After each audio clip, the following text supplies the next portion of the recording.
The champ is here. Time's up. The champ is here. The remix. The champ is here. The champ is here. Time to talk is up, so grab the heat. The time is over. Deep Acting up and out. remix. You ain't fucking with the champion. You already know. JAD is the game. Goodbye. You ain't fucking with the champion. You already know. Green leg. Niggas know the champ isn't here. He took it from crack to rap. Now he put out 2 anthems a year. And I just wanna rock for a century and then chase the book with the documentary. If you can't do nothing other than flow, life's a bitch like the mother from Blow. Let's go, don't make me put your heart in your lap. Fuck riding the beat, nigga. I parallel park on the track. Hop out looking crispy, fresh and new. And it's 6, but it's a BM and it's Pepsi Blue. And I don't know you, but I know a man becomes a man from all the shit that he go through.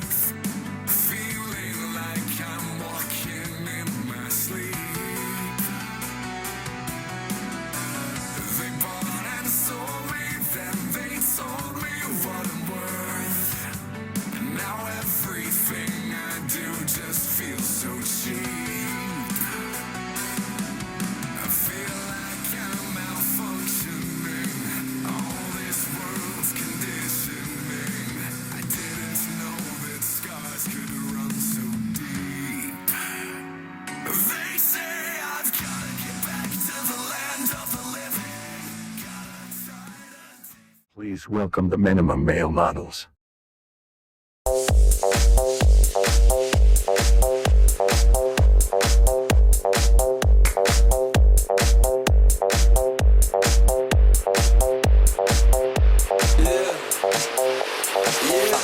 When I walk on by, girls be looking like Debbie Fly. I pimp to the beat, walking down the street and my new the freak, yeah.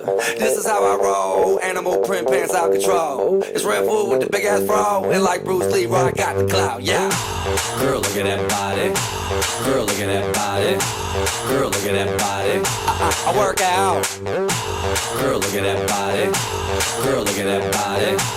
Girl, look at that body. I work out when I walk in the spot. This is what I see. Everybody stops and is staring at me. I got passion in my pants and I ain't afraid to show it. Show it, show it, show it.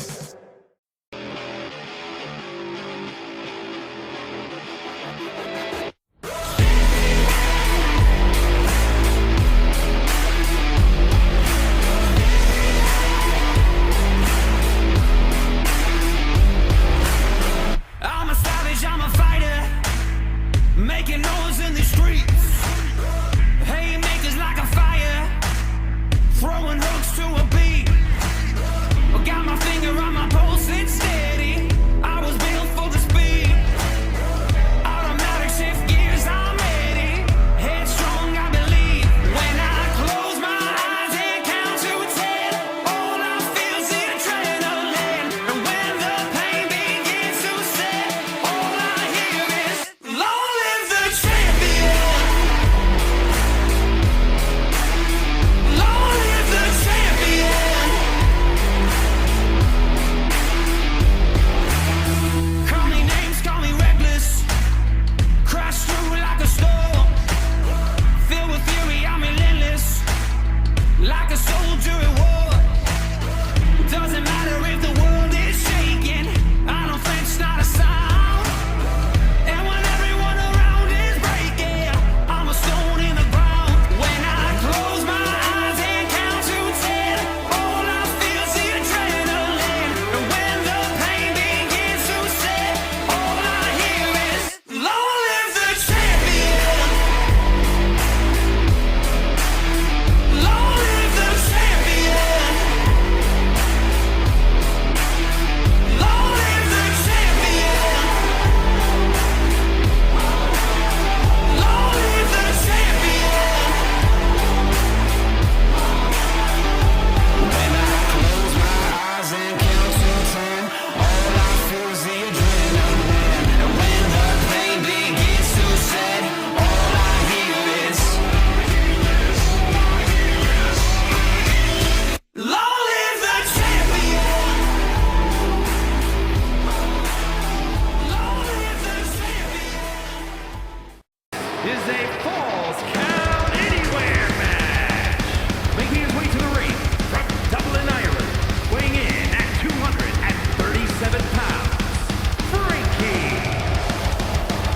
Hello everybody, welcome to episode 147 of JOW.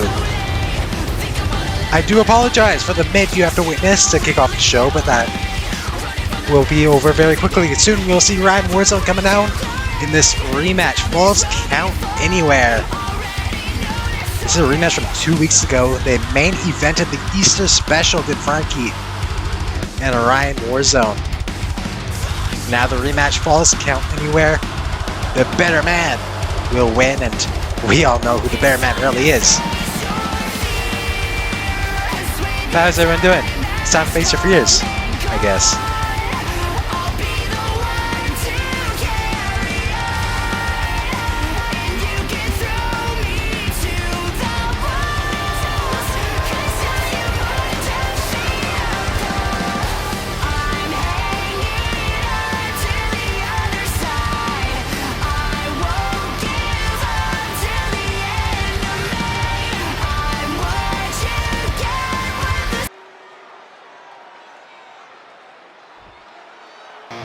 Everyone, please get out of your seats.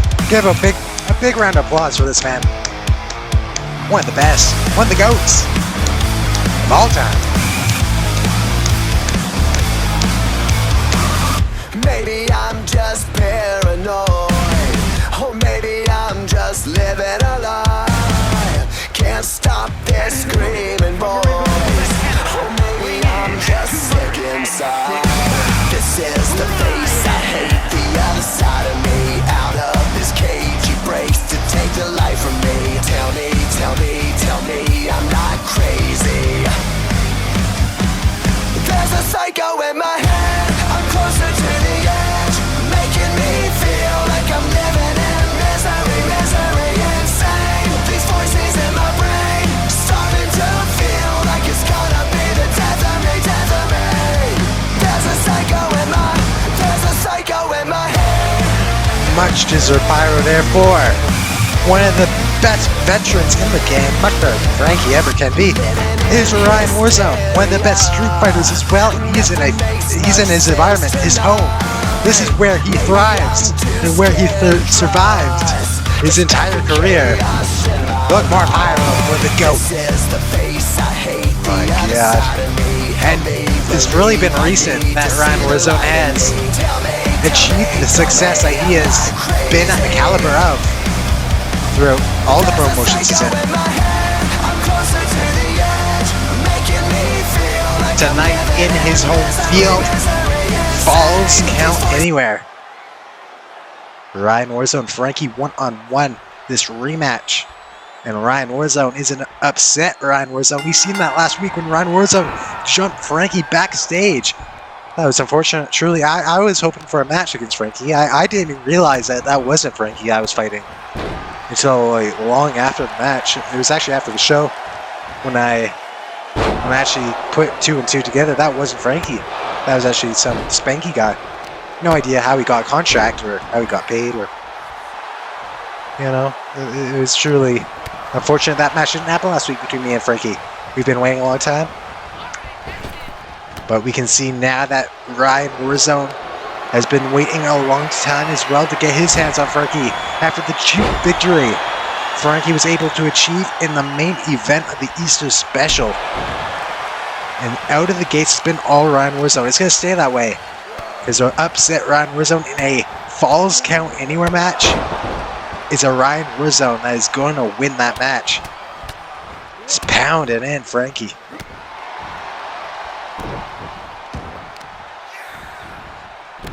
Frankie thinks he can put Japanese symbols on his tights. Ryan Warzone, he went a whole step further. He's now Asian. How much plastic surgery that took, I don't know. But you know, Frankie can pretend to be Japanese styled. He can pretend to know the ways of the Japanese wrestling style, but Ryan Warzone, he is literally Japanese, it seems.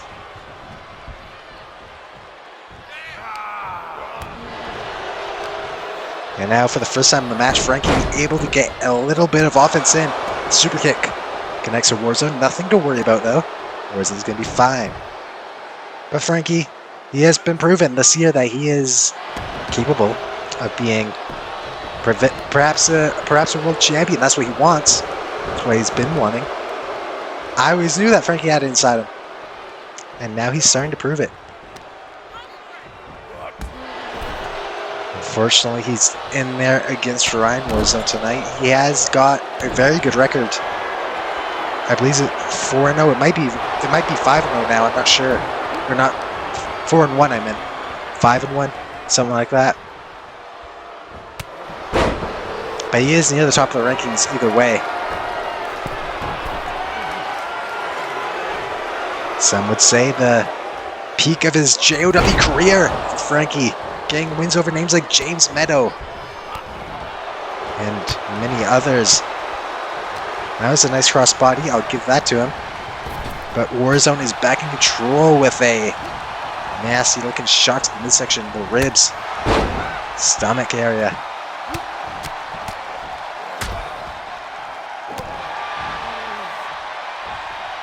Tell me down below, who do you think is going to win this one? If you watched the Easter special, you would know that the match didn't go that long. Some would say it was disappointing. Even Ryan Warzone himself said that. And that's why I think the edge goes to Ryan Warzone tonight. But tell me down below in the live chat. If you're watching after, tell me in the other chat. Unless you're Frankie, I don't care if you're Frankie. If you're Frankie, I don't really care your opinion. But everyone else can tell me who you think's going to win. Will it be Ryan Warzone? Will it be Frankie? And now it's Warzone in control still. Majority of this match has been going the way of Warzone. And no matter how many times Ryan Warzone's been able to prove that he is able to go in the ring, people still doubt him each match, each week. I believe Warzone's going to prove us all exactly what he can do. Already making Frankie bleed in this falls count match. He hasn't even left the ring yet. Frog Splash was able to block it though, with Frankie rolling out of the way. Now a forearm strike across the side of the head. Frankie going for a knee drop.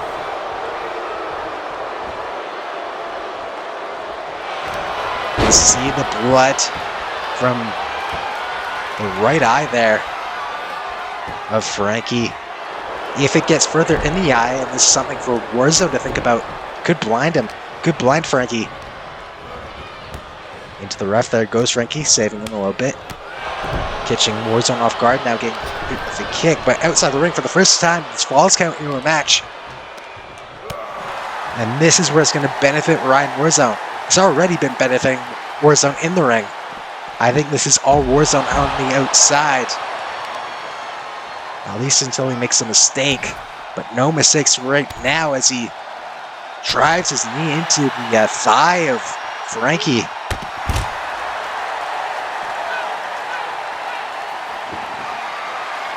And I can't speak on, oh my god, he's got a chair, but knee strike. I think Warzone was able to block it with that steel chair. Blocking the knee strike. And now money on the outside. Blocks that though. Didn't block that one.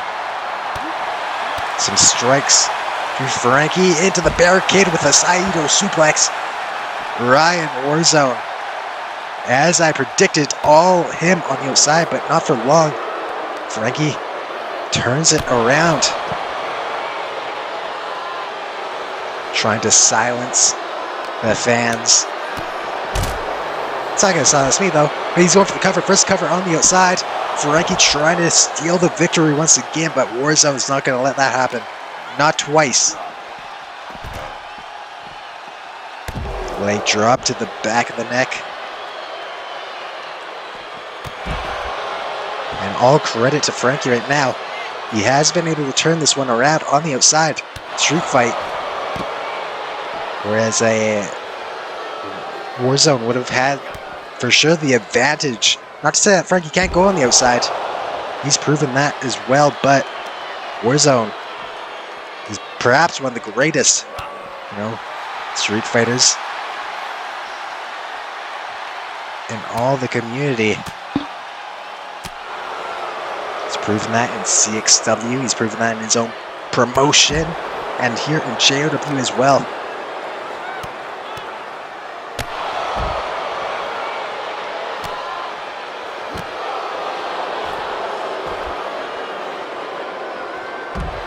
Warzone kicks away Frankie. Not sure where he was running there. I think that guy in the yellow shirt's bothering him. And he's bothering you too. He's bothering all of us. Warzone can't let the guy in the yellow shirt bother him too much to lose a match. Of course, that is the only reason he could ever lose this match. He's not going to lose this match clean. If he loses, I'm gonna sue the guy in the yellow shirt. It's all his fault. But now Frankie into the cover. Kicks out. Does Warzone. Going behind. Shot to the back of the neck.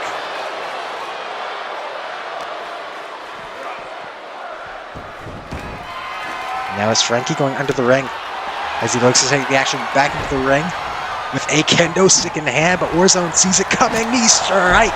And that time, it was not blocked. That was one hell of a knee strike.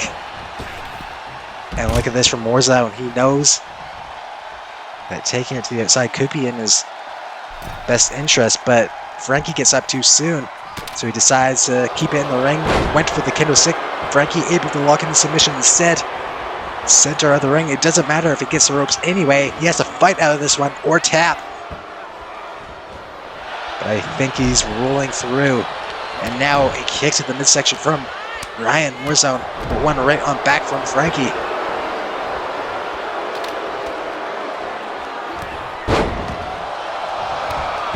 Frankie trying to come back with a sling blade in this match. Into the cover goes Frankie. 1, 2, no.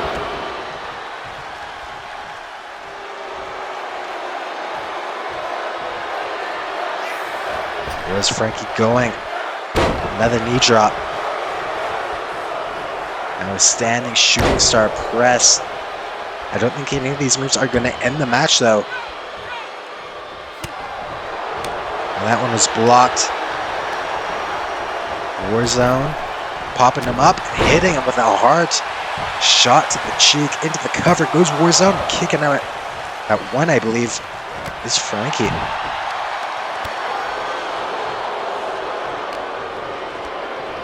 Frankie tosses Warzone to the apron.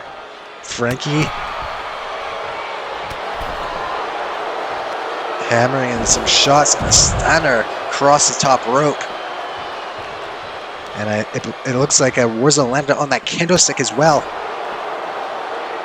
Awkward landing for Warzone. Now Frankie's got that kendo stick and is hammering it in on Ryan Warzone. Only gets one shot. A knee strike takes down Frankie. Ryan Warzone on the outside. Right where he wants to be, calling up Frankie to his feet. But no. Frankie was able to duck that shot. Hit a kick across the chest. But as the music said, Warzone has got many things going on in his head.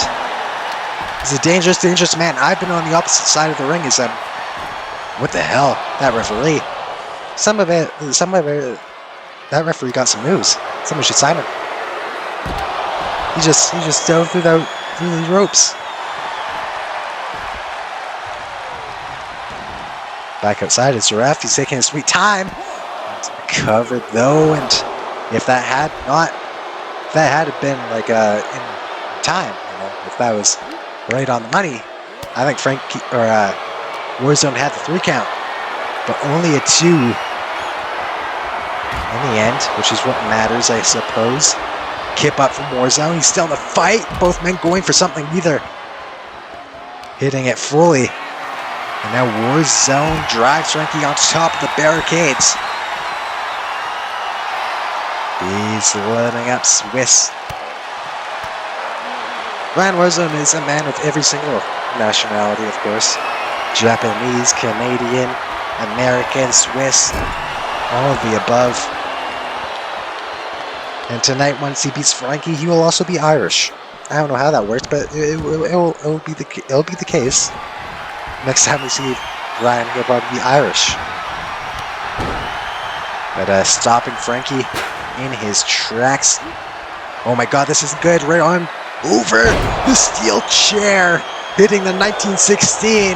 That could be it on the chair. No, able to kick out is Ryan Warzone.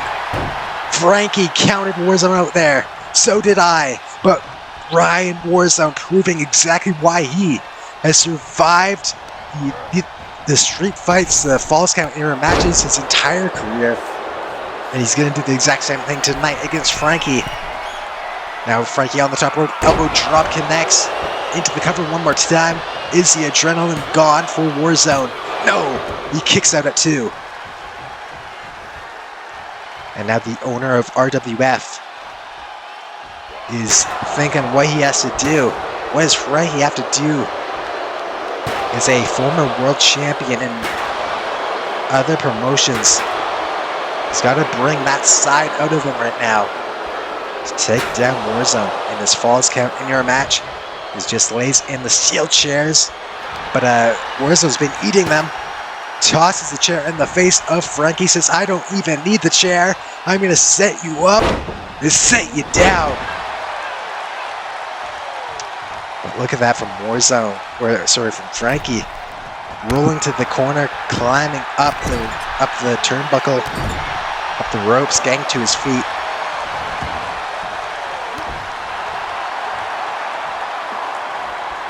Over Warzone. It looked like he may have been setting up for something, maybe a spear to end it. But Frankie returning to his feet in the corner, changing his plans. Not going to allow it to end the night for him though. Ryan Warzone hitting some nice strikes, some kicks. And a kick back from Frankie. Reverses this into his favor.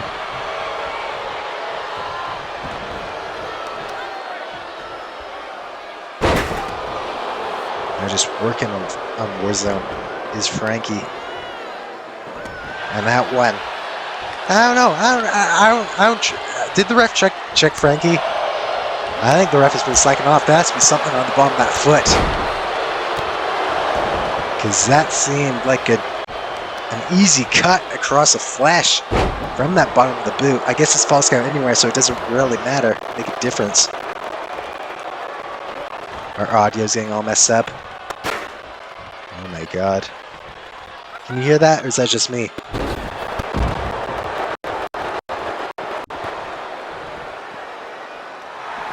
Oh, rolling him up.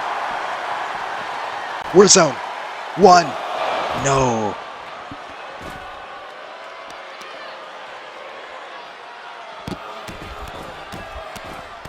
Ryan Warzone stomping down on Frankie on the outside. Now Frankie getting back to his feet. Landing it though is Warzone.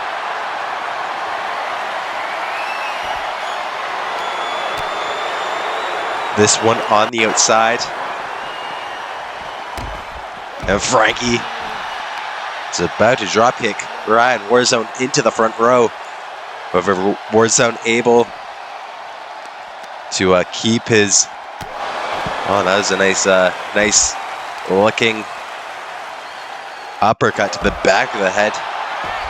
Warzone continuing to lay it on Frankie here on the outside, and now Warzone picks up Frankie. Takes him down.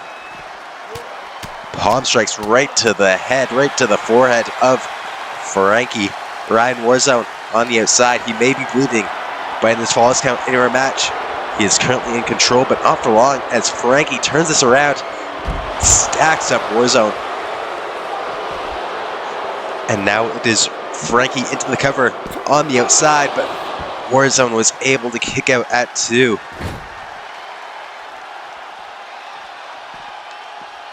Still only the first match of the night. Still to come will be our main event.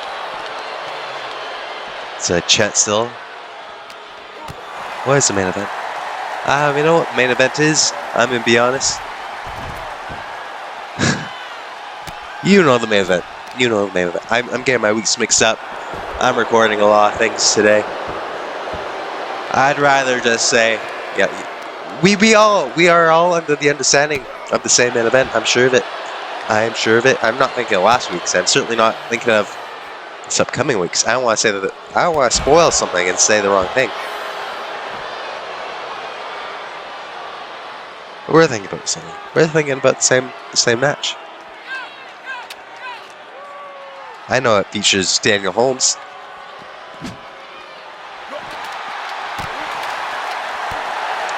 I think it's him and Taz, isn't it? This week. Doesn't matter. It's later tonight. You should watch it. You should stay. You should stay. I would stay if I were you. Oh, no, I wouldn't. No, I wouldn't. I would leave 5 minutes ago. But now it's Frankie hitting the 1916 on Ryan Warzone on the outside. The kendo stick was in play, but it might be all over now for Frankie getting the victory over Ryan Warzone.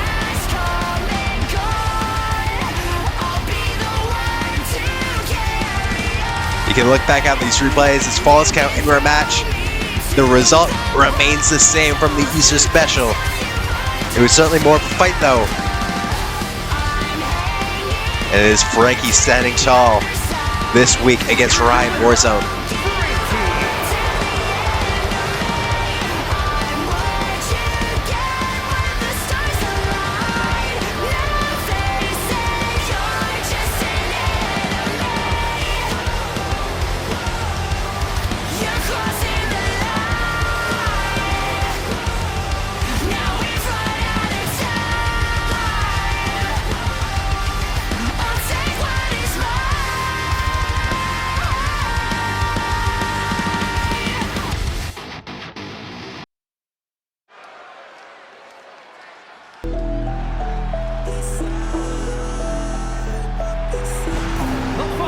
Is scheduled for one fall, making his way to the ring from New York, weighing in at 225 pounds, the Beast King, Brad.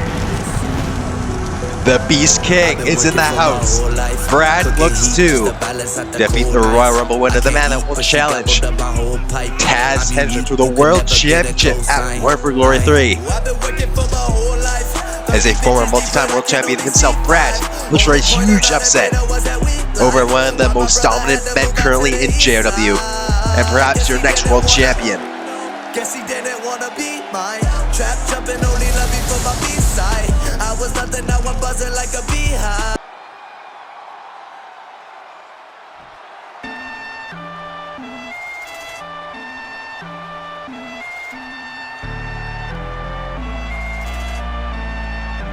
And his opponent from Lake Forest, Illinois, weighing in at 258 pounds, Chase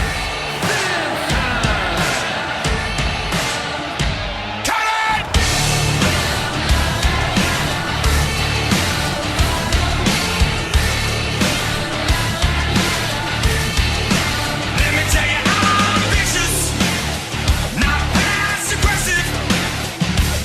I got my finger on the pulse, never straight into a hole, and I get it.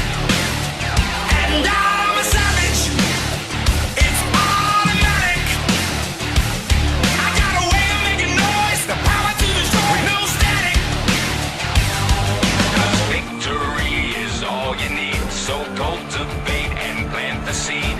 Hold your breath and count to 10, just count to 10. I'm gonna make it rain, so ring the bell. I know it all too well. Switchblade on the edge of your wrist. Can I get a witness?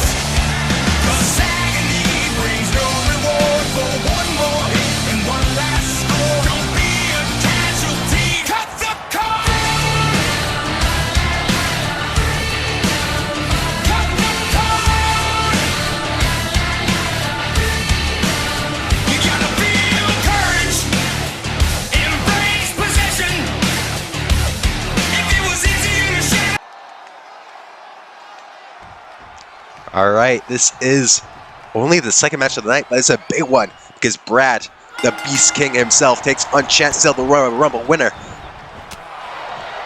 And Chance Still has been on quite the winning streak, defeating multiple former world champions, but there's no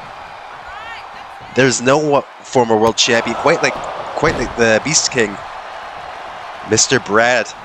He has held that title quite a few times and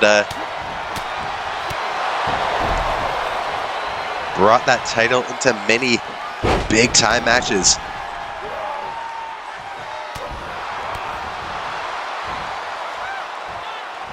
But can Chance defeat yet another world champion tonight? That is what we're here to find out.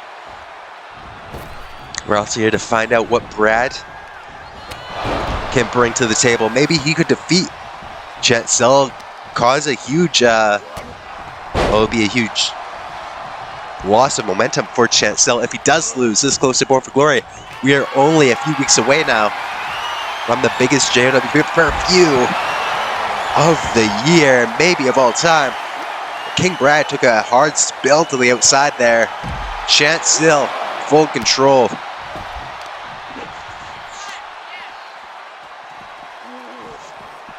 Chance has already been able to defeat names like Liam Aldridge, Matthew Williams, Daniel Holmes.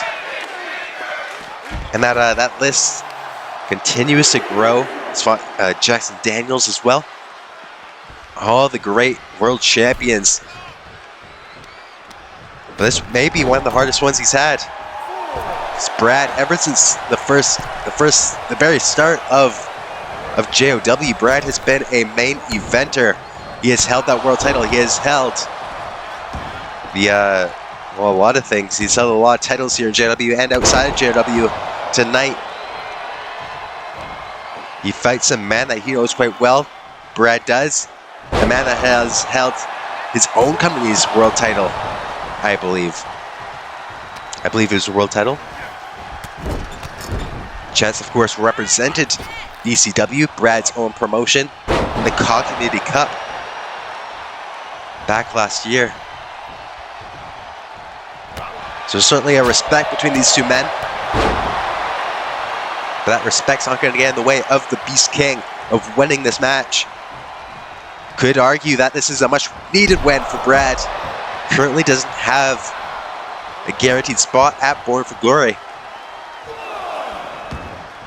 But a win over the Royal Rumble winner, the main eventer, would certainly earn him one somewhere on the card. Make him a name that people want to beat.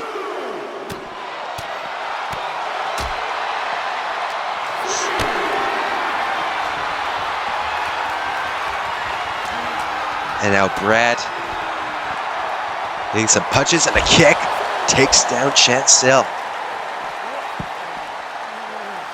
There, Chance just kicks away Brad, hits a nasty looking knee strike by kick up from Brad. The Beast King returned to his feet. I don't know how that worked. Chance using the invisible ropes on the outside. Only a few men know about those ropes. Not quite sure where. See, I've never actually seen those ropes before, but apparently they're there. They're very real. Those ropes on the outside.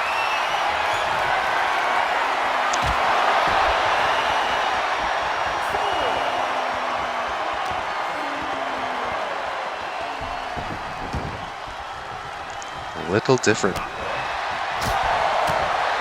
Brad kicking the leg of Chance. Takes him down.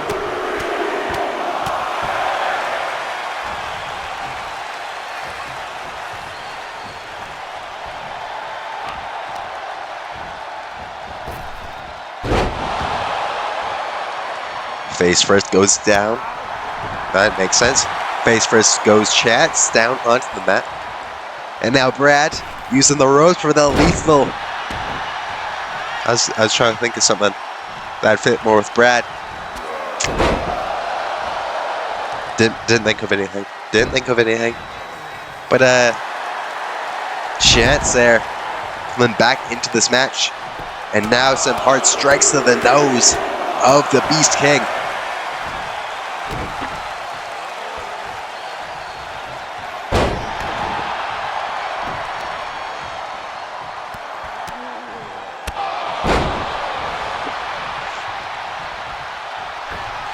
Chance on the top rope. What is he looking to do? An elbow? No. Moved out of the way, did Brad. And a drop kick to the face. And now going once again for the lethal injection. And now he may have this match won. Going into the cover is Brad for a huge upset over Chance, but no. Brad almost had the match won, it looked like. But somehow, no, the second time, lethal injection for the second, well, actually the third time. The second time in a row. And now a knee strike takes down Chance. Chance is in danger now. Super kick rocks the head of who could be the next world champion. But Brad took a little too long there, taunting to Chance and not hitting what he was looking for. That messes up the game plan of the former world champion. And now rolling through with the code breaker. But Brad back to his feet, somehow surviving that code breaker. And now Chance on the back, torture rack. It looks like here it has been applied to Chance, trying to make the Royal Rumble winner tap out. But a lariat takes Brad to the outside.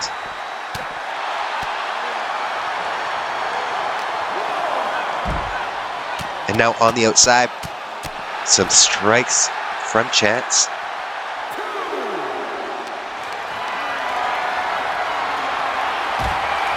Spine first across the hardest part of the ring. We seen in our first match of the night, it was Ryan and Frankie. They spent a lot of the time on the outside. It was a false count anywhere match, so it makes sense. But now it's Chance taking things to the outside, and it seems to be benefiting him at the moment.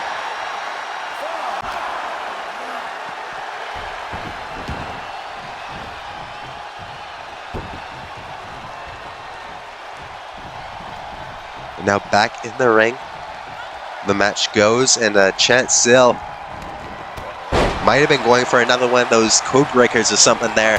He was going for something, but it was stopped by Brad, and now the bomb connects into the cover. Not his best move, but no, Chance is able to kick out of it. Trying to catch him off guard with that move.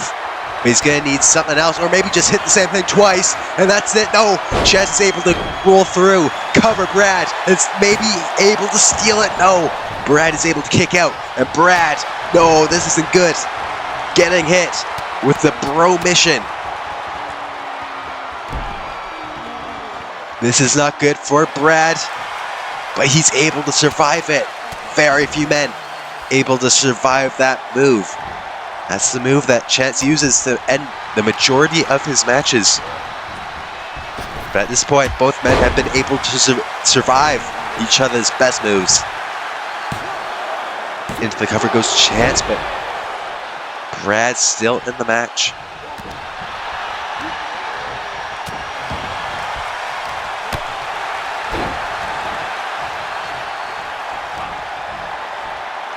Now it's Brad once again hitting that, but look at that from Chance, very smart, getting his foot on the rope, meaning that Brad could not try to go for the cover there. It looked like Chance was even going to roll out of the ring, but Brad stopping that, hitting some strikes, hitting some punches, and he's not done. He's hitting some more punches across the face, battering the Royal Rumble winner and the second highest ranked man in JOW. Brad is very used to being near the top of the rankings himself. He would love to return to that spot, and a win over this man would be a great way to start that this year.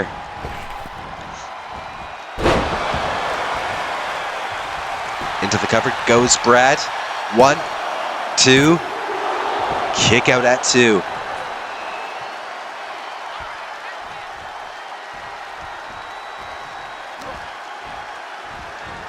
He's not done. He's going for a third time in a row. He's been using that a lot this match. And instead of going for the cover that time, he goes for one of those punches. And a punt kick across the side of the ear.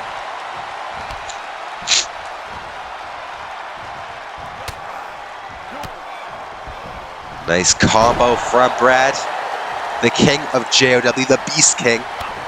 as he calls himself. But look at this from Chance, trying to swap the momentum around into his favor, but Brad goes behind and tries to get cover for the 3 count. No! Kick out at 2. Brad's gotta be wondering what he has to hit here. He's already hit the beast bomb, as I like to call it. A power bomb. What can he hit? What does he have left? To perhaps put away Chance still, but this could be the start of it. Thankfully, Chance able to reverse, because that would have been that was a nice knee strike there. Wouldn't have been good for Chance. Getting hit on the outside like that would have been nasty. German soup, or yeah, that's German. That's German. I know my Germans. That was a German suplex. Certainly not belly to belly.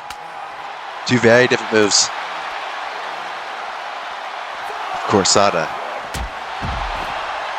any sort of suplex other than the German.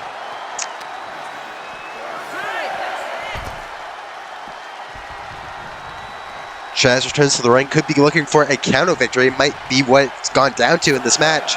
Count of 7. Will Brad, the former world champion, make it in before the 10 count? He does at 8. Only seconds to spare. And now, once again, the lethal injection from Brad. Can he get the victory? Can he get the cover? He's not going for the cover. He's not done. He's going for another lethal injection. Hits 2 of them, one after another. And he's not done yet. He's going for the beast bomb, it looks like. He's looking to finish the match. No, caught the leg. Flip him around and hit a knee strike, folding Brad in half. Faked him out with a chop, hit a DDT into the cover. Goes Chance for the victory. Only 1 count.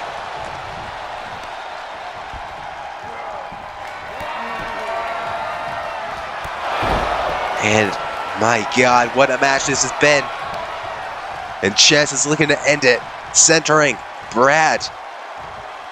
Middle of the ring. Into the cover. Off of the knee connecting to the head. Alright, busted open.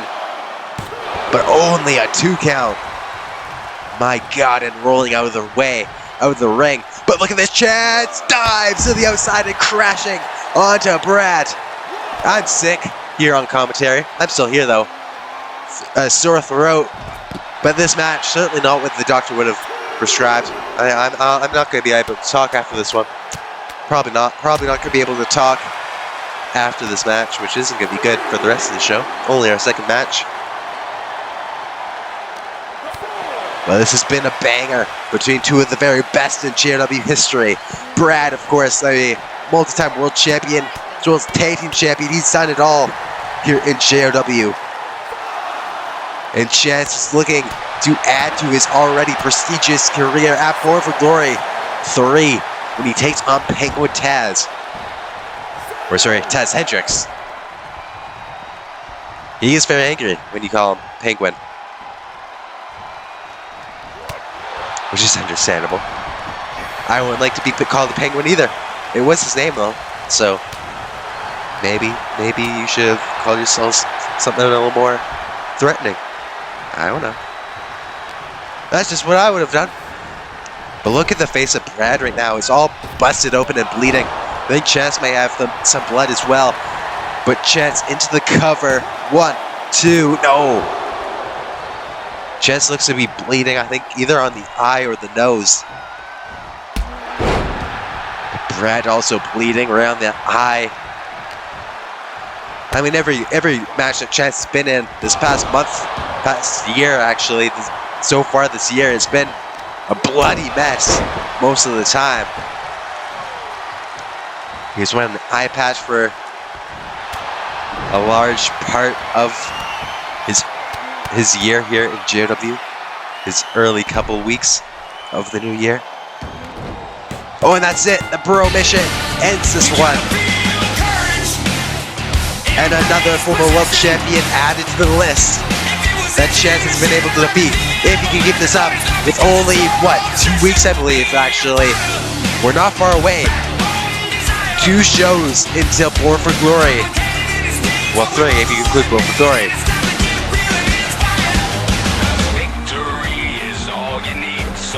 3 shows away, and Chance is looking like he's gonna do it.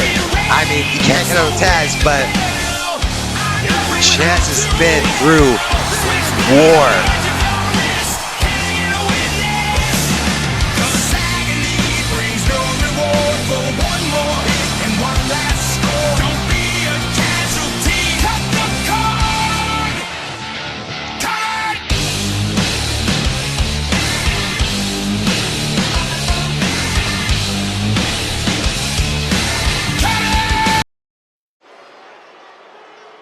Please welcome the minimum male models.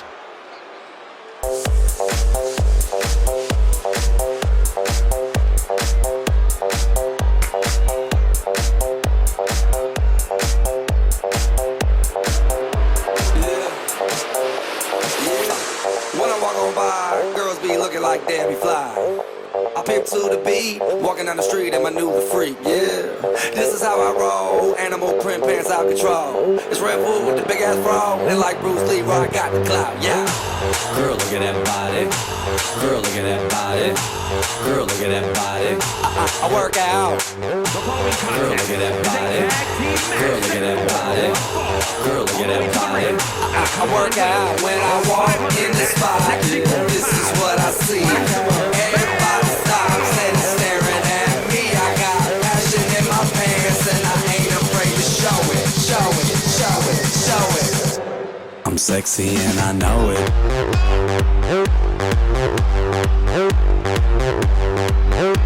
I'm sexy and I know it. At a combined weight of 954 pounds. Yeah, when I'm at the mall, security just can't fight them all. And when I'm at the beach, I'm in a Speedo trying to tan my cheeks. This is how I roll. Come on, ladies, it's time to go. We headed to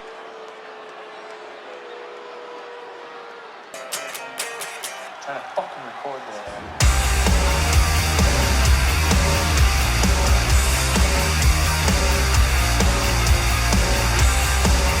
And their opponent, first, from Pensacola, Florida, weighing in at 274 pounds, Nick North.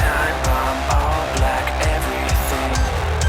I've got a switchblade with the cuts like a bitch, and I think you too should meet.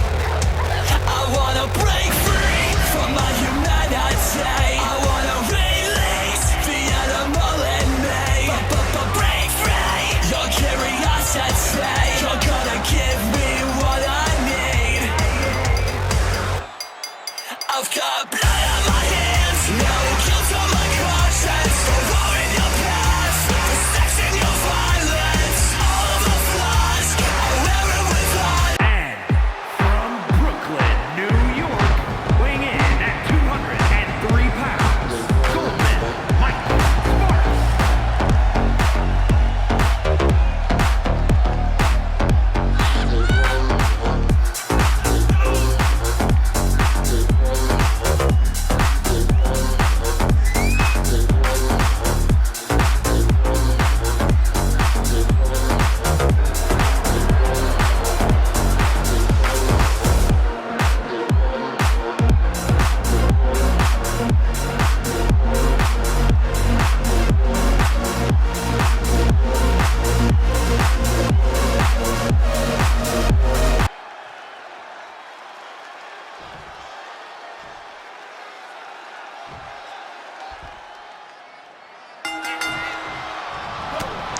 Tag team action now. The minimum male models, Mr. Tacos and Hoodlum, take on Nick Knox and Mikey Starks, who are actually quite acquainted in other promotions, including RWF, where they've teamed together in their past. First time they've ever worked together here in JOW. They've both been on opposite sides of the ring, as well as teammates in their careers.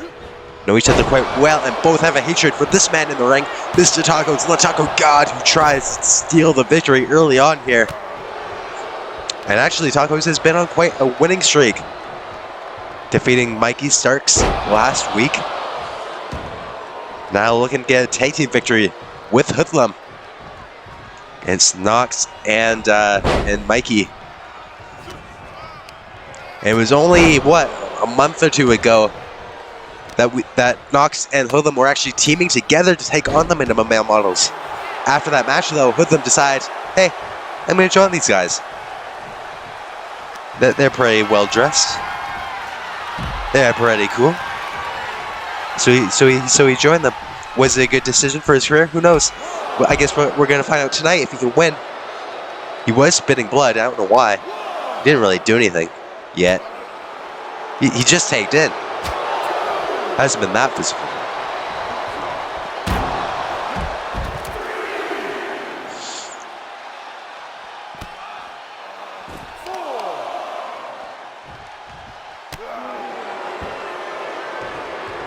On the outside here, count of 5.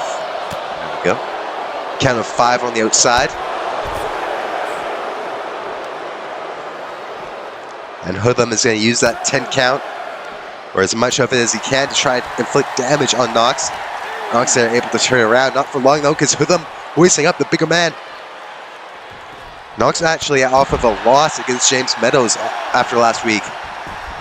Knox has been talking a lot of smack about the models and Meadow, even myself. And you know, I would love to get in there and take it to Knox. Oh, but look at this, trying to steal one. I would love to do that, but you know, I'm sick. It's unfortunate. I'm very ill, probably because I've been in the same room as Knox over the past week. It's not good for anybody. I heard that James Meadows may have been catching some sort of virus as well. Knox likes to spit his green ass, whatever it is, onto people, his Viking vomit. And it's quite unfortunate. Gets everyone infected. So tonight is Hoodlum and Tacos on their own, taking on this team of Starks and Knox. We'll have to see how they team together tonight. As I said, they know each other quite well. Never teamed together at JOW ring though, and never competed against the models. Barry also not here tonight, worth mentioning. I heard he's at some sort of a convention, modeling to someone. Tacos and Hoodlum stick behind though. They weren't invited. No one wants to see that. But Barry, he is of course the most handsome model. Don't tell anyone I said that. Don't tell Tacos. Certainly don't tell Hoodlum. Hoodlum has anger problems. We don't need to feed that. We don't need to do that. So don't tell him I said that. But Barry, of course we all know, Barry is the best looking model. It's no secret.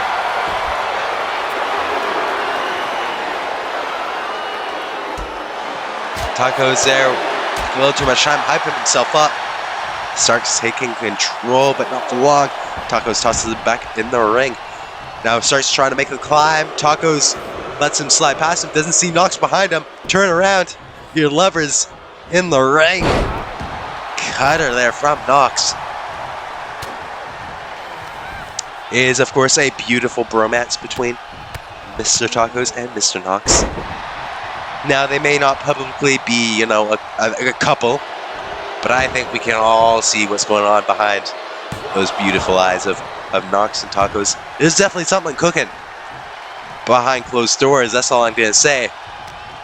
Of course, Knox will deny, but I am pretty certain that Tacos, if you ask Tacos, he'll tell you all about it.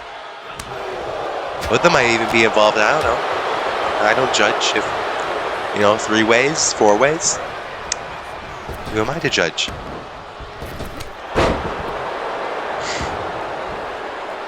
But Starks, maybe he's a part of it too, I don't know. Maybe it's a 5-way. Spear there from Starks. Should have went for the cover in my opinion, but he didn't. He instead tried to get a backflip. And these are up from Hoodlum now, takes in Tacos. Nice shot, takes down Starks. His next call him Mickey Mouse or Mikey Mouse, I don't know. He's got a nickname for everyone. It's hard to remember them all, but I think it's something like that. Mikey Mouse, I guess. I see the resemblance.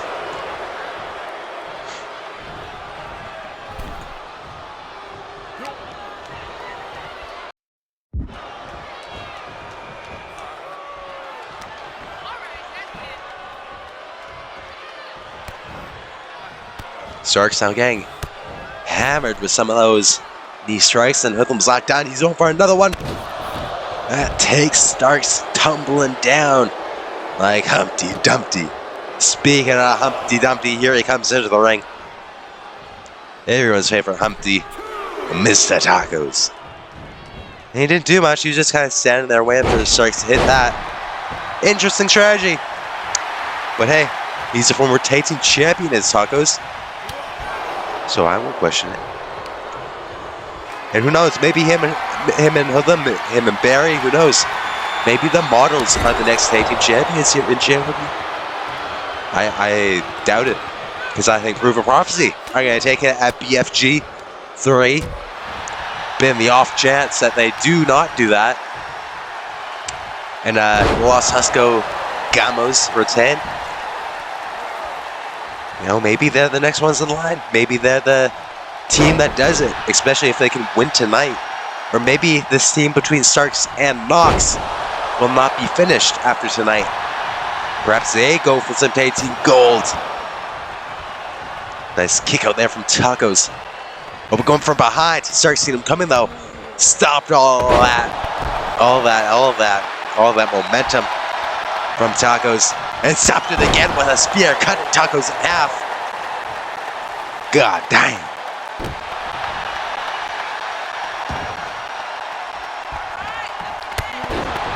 Now it dropped to the back. I think our mics are messed up again. The crowd reactions are all lagging. Either that or the crowd's just lagging. It's possible. It's possible that they're all just lagging. Starks going for another spear, but Hoodlum was able to block that one. He ate one spear already. You're not going to let that happen twice. And now he's hammering some punches, some strikes, and now got the arm tied up. But Starks punching his way out of there. Kick to the midsection, and now got the legs between the thighs. Hits the destroyer on Hoodlum into the cover. 1, 2, no. Hoodlum kicks out at 2. And a spear, that time it connects into the cover. This time Tacos, a little urgency in La Taco got. Last cover, he wasn't too worried. He wasn't going to break that up. He had faith in the minimum male model, honorary model. I don't know if he's still honorary, or if he's been accepted to the clan, the cult, if you will. A spear, but Tacos ate that one. Took him down, but then Tacos, I think Tacos is kind of like just a big ball of jelly, if that makes sense. Like, he absorbs a lot of the damage. Just how he was able to survive that spear so well. If you've ever been in the ring with Tacos, you know what I mean.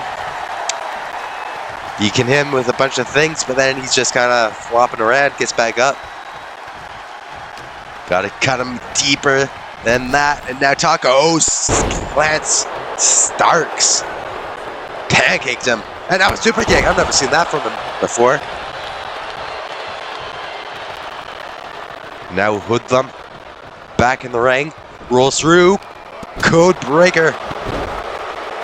But Starks back to his feet right after the adrenaline, bringing him back up.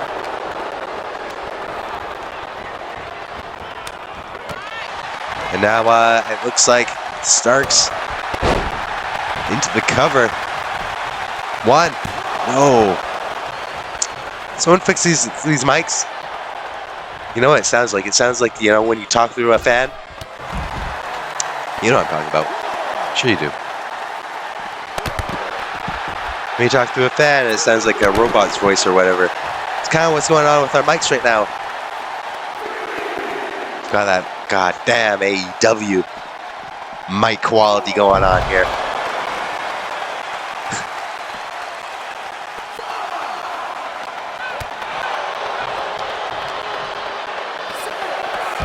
There's one of those there from Hoodlum this time. Taco's been using that move. This time it's Hoodlum. And now, takes him down, leg drop across the arm. Count of 8 though, gotta get back in the ring. Goes in, does Starks. Hoodlum follows. Club to the back, takes down Starks, but Starks back to his feet. Going once again for this. Backstabber. Kip up from Hoodlum. Right back to his feet and an elbow to get him back in control. Now Irish whip into the corner. Super kick to the leg. What's he going for? Maybe 4 hood rides. Is that what he calls it? I don't know. If I were him, I would call it hoodwinked, because that's a goated movie. If you haven't seen it, go watch it. Knox able to break that cover though. The hoodwinked didn't wink it enough. Did not have enough wink on that hoodwinked.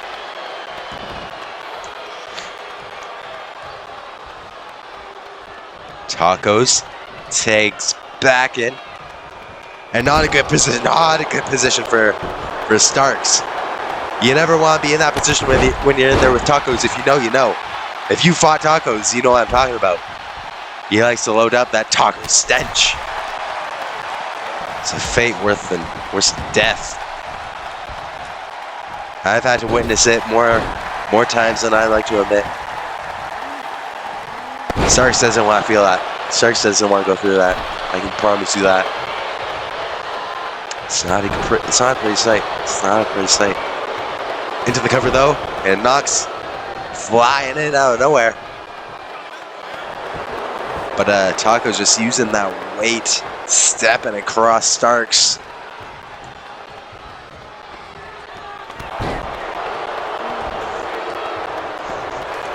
What's Hoodlum going for? We've seen this before. This is an ugly blow when he connects with it. Oh! This collision mid-air there.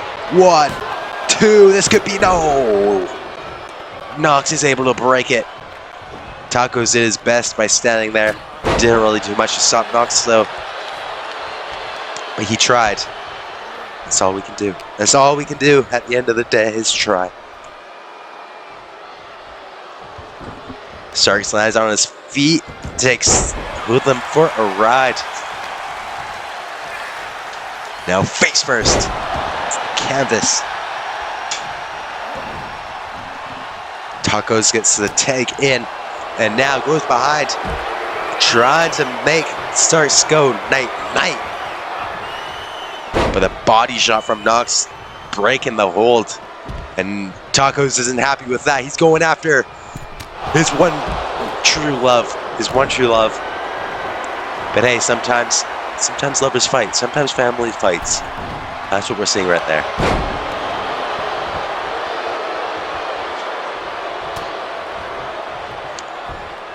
Now Romeo hitting a nice move, as I like to call him Romeo. He's of course the Rizzler himself. A Riz God. Forget old Taco God. He's the Riz God. Risen up people like Knox and everybody. It's of course the most beautiful model. He rises me up sometimes. And I'd be lying if I said it didn't work. He must have risked up Hoodlum. But there's a shell. What is that? Shell breaker or something like that. Almost got him the victory. That pop-up power bomb, he calls it the shell breaker, the shell snatcher, whatever it was, didn't break enough of the shell of Starks to get the victory. I'm gonna go break some shells on this dog though. I thought I dealt with the dog. At Escape Reality.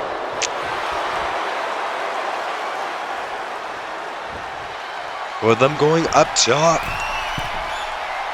Going for the coup de grace. Double foot stomp on Mikey Starks, and now running for a knee strike, glancing on the forehead. Now takes in Tacos.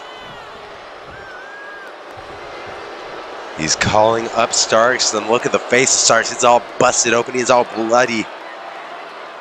Physical night tonight almost every match, I think, has resulted in someone bleeding. Maybe every match.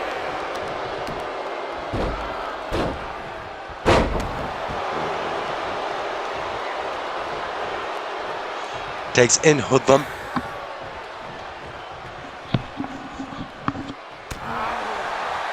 Nice there from Starks, going over top.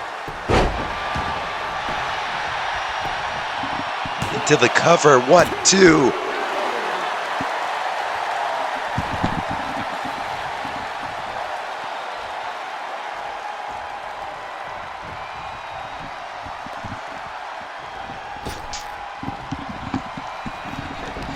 Oh, look at that. Code breaker. And knocks back up, takes down Hoodlum. My voice is breaking. This is all going downhill. I told you I wasn't going to be able to talk after the Chance Ryan match. Not in the doctor's recommendation. Not an apple a day. Certainly not that. No.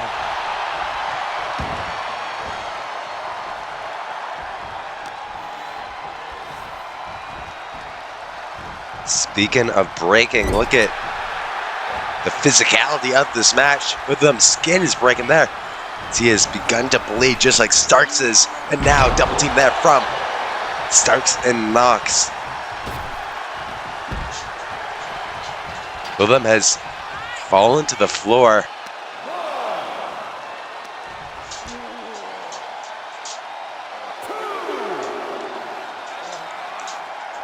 Count of 2 on the outside there. The count of 10 is normal.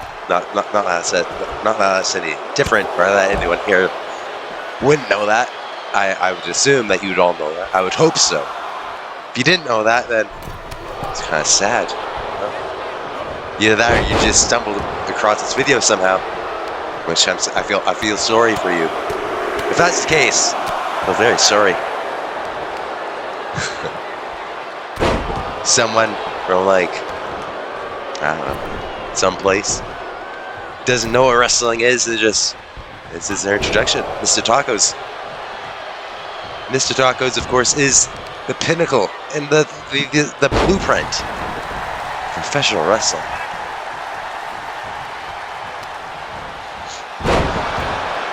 Look at that from Knox, plant stand Tacos, and now flexing them guns. I didn't know they were allowing guns in the arena. My God. Speaking of guns, look at the yabs. Look at all the guns on the Taco God. Truly an inspiration for athletes of any sort.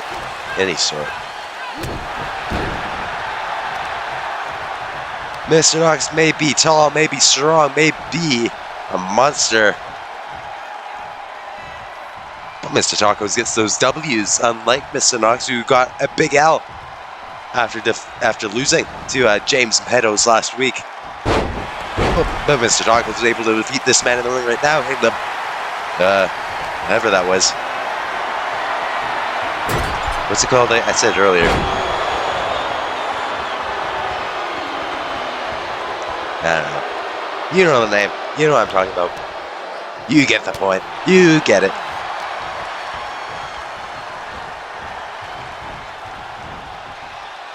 Now Tacos face first into the turnbuckle on the opposing team's corner. Now once again double team action here. Both men hoisting up Mr. Tacos. And Tacos makes a hot take into Hoodlum. This match has been going on for a decent amount of time here. It's got to be a point where, oh my God, Hoodlum sent down hard onto the floor, the concrete floor that is. They power bomb. God damn. Oh, but look at this from Knox. Got the hand right in the mouth. Started clawing at the jaw.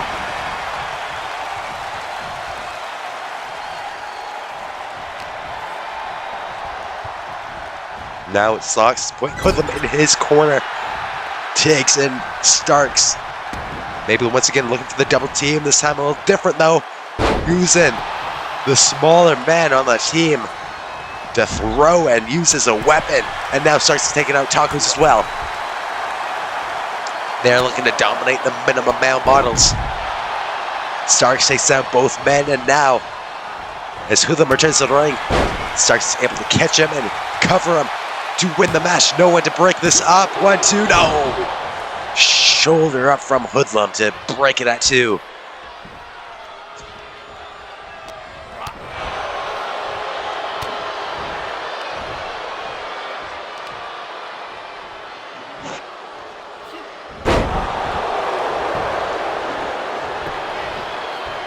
One. Oh, and that one nowhere. Once again, it's Mr. Knox just coming in, saving this match for his team. Now things look to be going to the outside. Looking out from Hoodlum, diving and crashing hard on the floor. Mr. Knox is in retreat, but Hoodlum keeping a good eye on Knox. Both of his opponents making sure they can't pull a little sneaky move on him.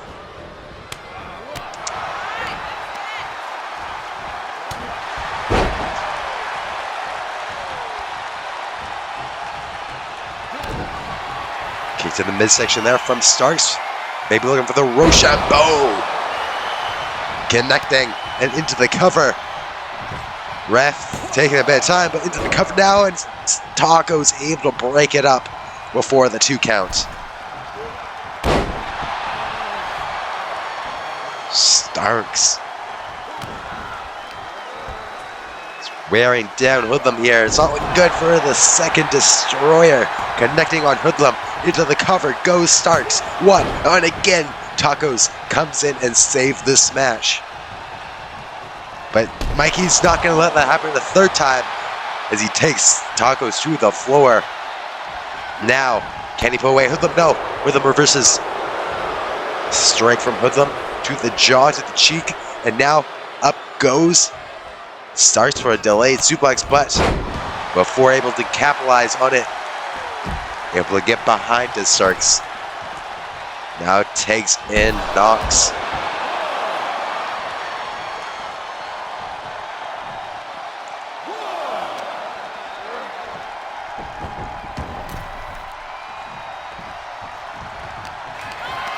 Knox picks up Hoodlum. Gonna take him to the corner. Turnbuckle there and into the canvas now, into the cover. Taco saves it once again. And without Taco, this match may have been over by now. Hoodlum is not looking too good, and it is not going to look any better after being planted by Knox. Ooh, no, the referee takes too much time, and Tacos makes it back in the ring to save it once again. And credit where credit is due, Mr. Tacos right now is really the MVP of this match, if you will. He has been able to be there when he needs to be there each and every time to save this one, even when Mikey and Knox are trying to keep him out of this one and taking him to the floor. He's able to get back into the ring just in time. And now, speaking of that, it starts going after Tacos once again, but Tacos fights back. Tacos is fighting back against Mikey Starks, hitting a shot, but now a drop kick takes Tacos to the floor. This fight is taking its way to the floor, but the numbers advantage there for the models. Take down Mikey Starks.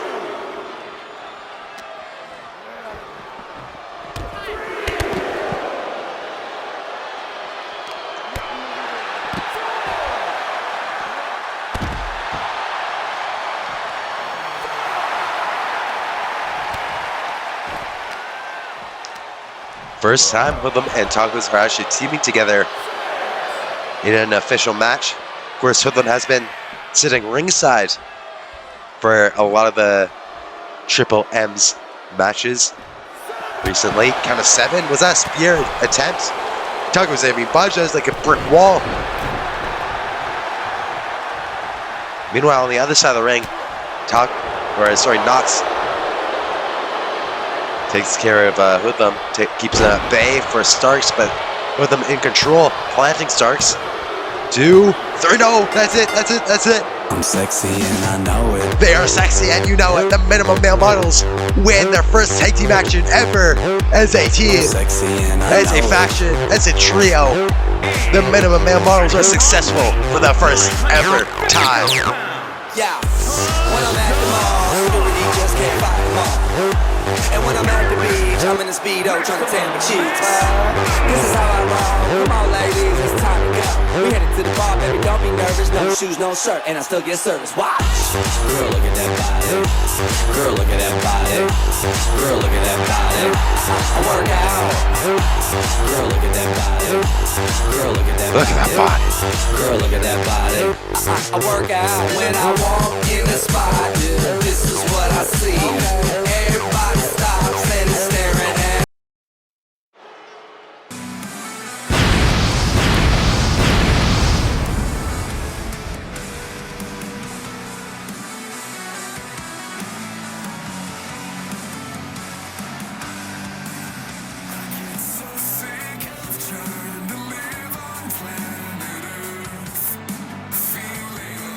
The following contest is scheduled for one fall. Making his way to the ring from St. Louis, Missouri, weighing in at 277 pounds, the Beast.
Here we go, 5-star wrestling champion, one-on-one with the Beast. We know after last week's, well, technically it was 2 weeks ago now, but this is technically last week's show. So, after the last show we had, it was the Beast and James Rage in action after that match.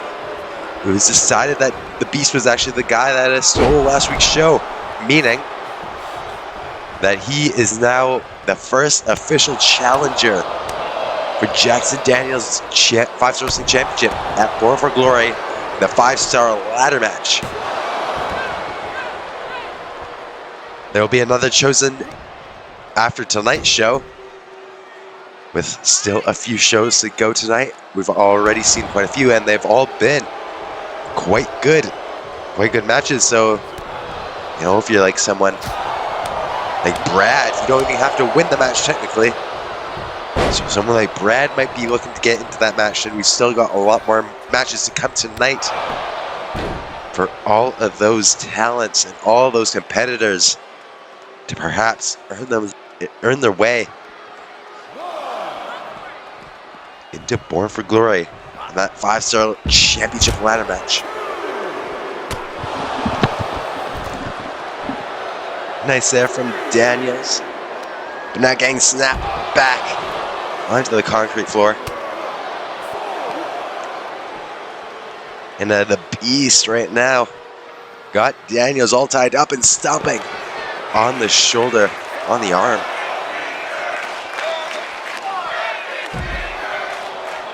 It's the Beast keeping down the current 5-star wrestling champion, the man, or at least one of the men that he will be sharing the ring with at Born for Glory 3 for the 5-star championship in a ladder match.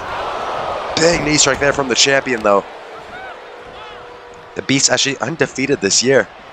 It would certainly be a huge victory if he could beat Jackson Daniels, former world champion, former VIP champion, former tag team champion, Glamour champion, and current 5-star wrestling champion. So quickly on his way to Grand Slam championship status here in JOW. Imagine if the Beast could win tonight and defeat that man. It would probably be the biggest win of his entire career. My voice is going. I don't know if I'm going to make it to the end, but we're going to see. We're going to see.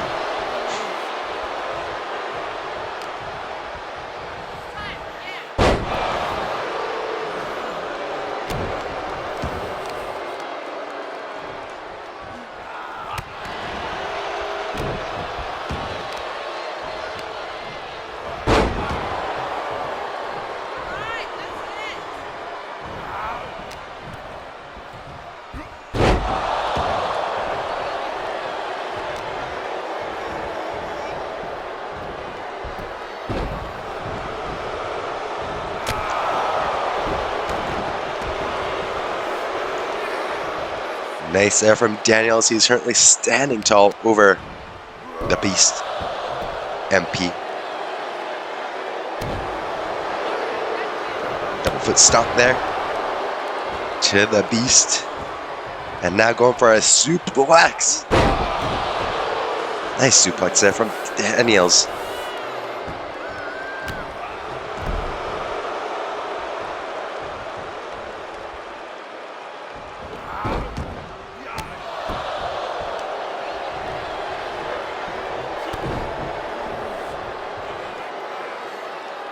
Look at that package pile driver from the Beast. That's one of the moves that has gone that success, his undefeated record in the new year. But Jackson Daniels able to kick out the Beast 2-0 so far in his JOW career 2023. Looking to make it 3-0, the biggest win of his career here in JOW anyways.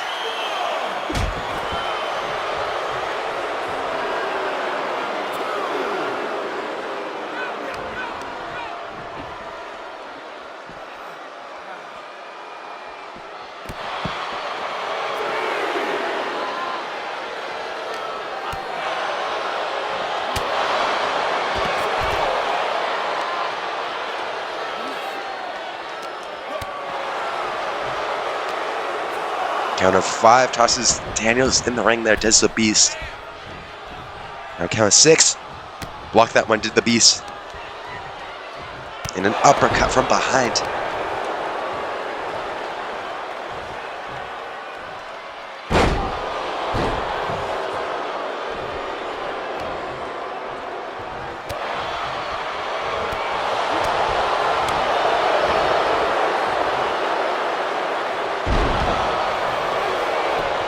Into the cover, 1, 2. Interesting looking cover, but it almost worked. It almost got Daniels the victory.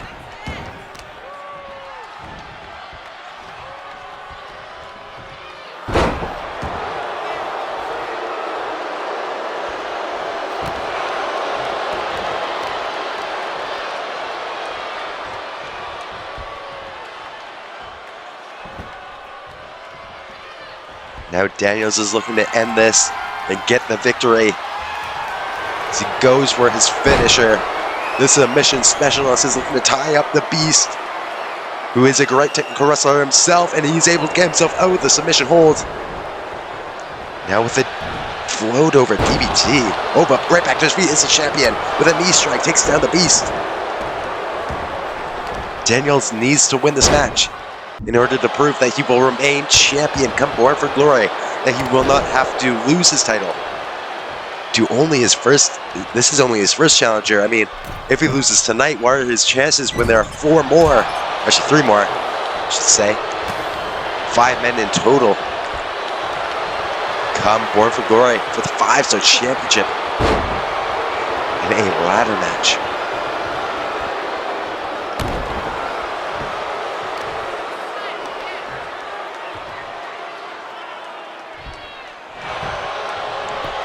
Into the cover goes the Beast, 1, 2, no! Kicks out at 2, and the Beast thought that was it. Thought he had it won, but not quite yet.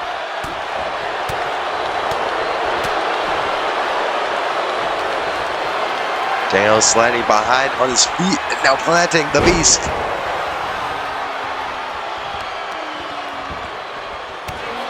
Kick rearranges the spine of the Beast, and now Daniels was going outside, but seeing the Beast returning to his feet, so went back inside to do some more damage.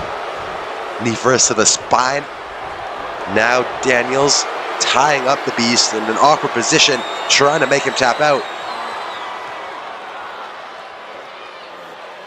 Will the Beast be able to get out of this one? He survived the first submission hold, and now he's able to get that leg out of that position, breaking the hold.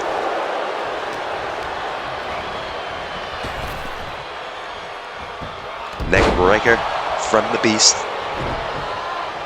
as he stomps down on the head, and an elbow drop to the back.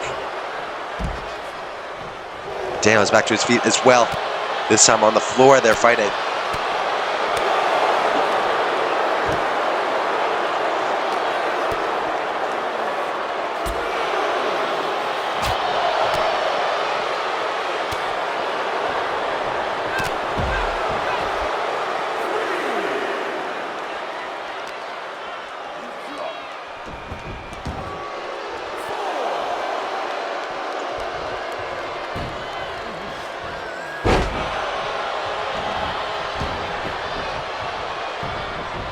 The Beast blocking up Daniels, but Daniels is able to get his hand on the rope. Question is, what will it take for the Beast to defeat Daniels tonight? Daniels has been in the JOW ring with some of the very best of all time and has beaten them. He is 5-star champion for a good reason. He has won almost every title in JOW for a good reason. Whereas the Beast has never had a championship, has never had that level of success, but is certainly at the peak of his JOW career so far. We have seen what he can do in other promotions, winning titles over in RWF. And of course, being a huge part of TWE.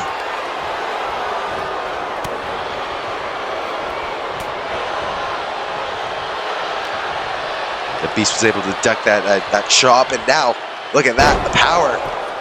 I mean, the Beast isn't the bigger man in the match in terms of height. He is just as powerful as Daniels, perhaps. Now that we're back on the outside with the Beast in control, he is able to take down Daniels onto the floor and awaits his return to the ring. Oh, but Daniels, look at that, kicking down the legs of the Beast. Ducks that from the Beast, and Oh, but look at that from the Beast. This is how he's able to defeat James Rage with this very move. And he goes out. The Chef goes out. He fades out. The Beast with the biggest upset in his JOW career, defeating the current 5-star wrestling champion ahead of the 5-star ladder match at More for Glory. Will the Beast be able to do it when it counts? Will he become 5-star wrestling champion in only 3 more weeks?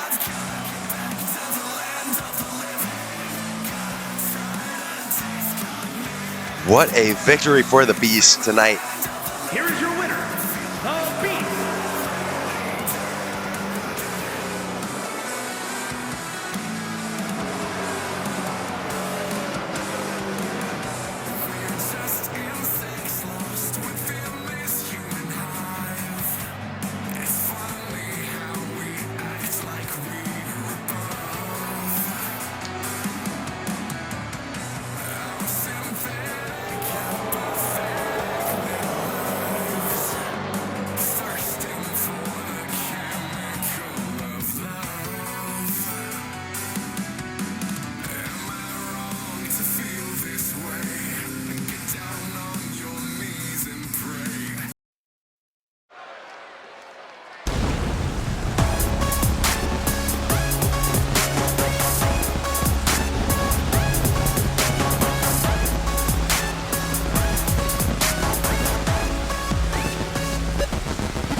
Dangerous weapon, I am the sharpest of blades. I'll cut you down in a second. Cause I was born in this pain. It only hurts if you let it. So if you think you can take me, then you should go and forget it. And after all this time, you're back for more. I won't stop until they know my name.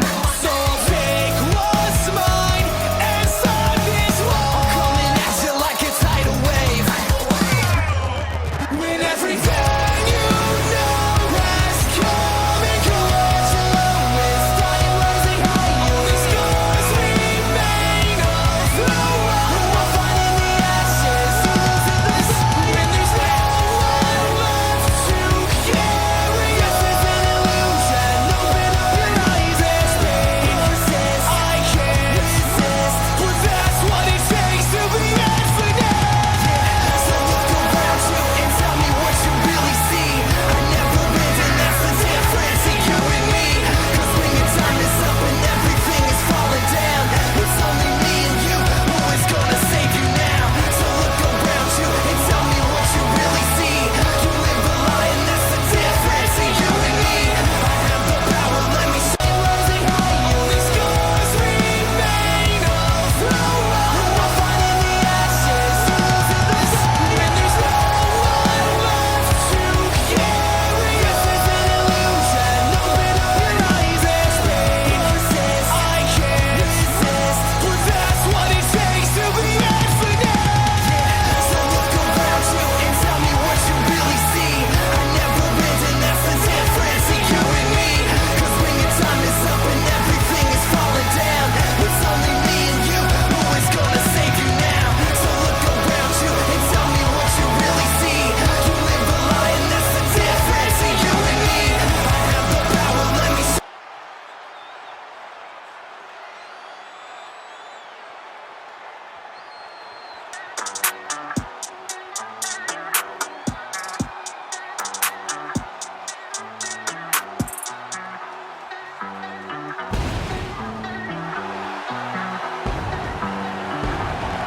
Ay, ay, lo pongo a bailar la pelúa, que no baile que lo despelucan. Hijo de puta no me coquen, lean los números pa' que se educan. Yo no hago canciones, hago himnos pa' que no caducan. En este género yo fui un Hadouken, ey, y se extinguieron como en los dinosaurs. Antes que me apague se apaga el sol. Subimos y rompimos el ascensor. From Mexico City, Mexico, weighing in at 205 pounds, one half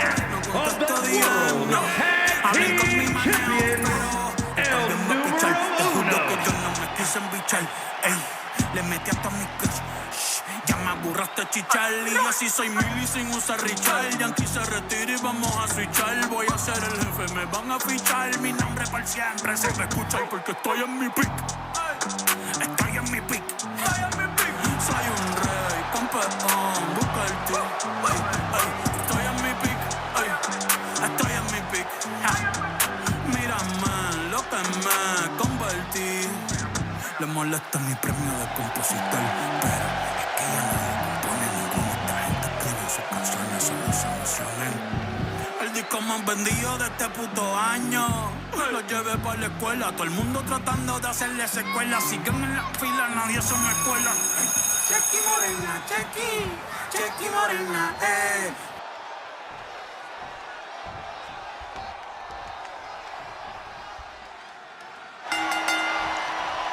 It's time for our next match, the Battle of the Masked Men. Algama, Falcon Fabian, two of the three teams that are now officially going to compete at Born for Glory 3. It will be Proven Prophecy versus the Family versus Los Huscogamos for the JOW World Tag Team titles. One team will walk out as your champions. And so far, Proven Prophecy have the number on Los Huscogamos. The Family, though, also won that Glory Challenge to earn their way to a title match at Born for Glory. So, I don't know if now it's not a good idea to doubt Los Huscogamos, but it's not looking good, is all I'm going to say. They've been World Tag Team Champions for quite a long time now. But at Born for Glory, it may be the toughest challenge, especially because three teams are going to be in that match. Instead of just them and one challenger, it's going to be two challengers, meaning they don't even have to be pinned to lose the match. Proven Prophecy were able to defeat Los Huscogamos in tag team competition. While it was not by the cleanest of ways, a win's a win. They got a count-out victory, is how they did it. But what's wrong with that? What's wrong with that? They outsmarted Los Huscogamos, and now they are competing for the World Tag Team Championships on the grandest stage, on the biggest stage that JOW has to offer. Tonight, some good high-flying action is what you can expect to see from Algamo and Falcon Fabian. They have the same masks. They look very similar. Different colors, sure, but very similar in the mask design. Not quite exact, I don't think.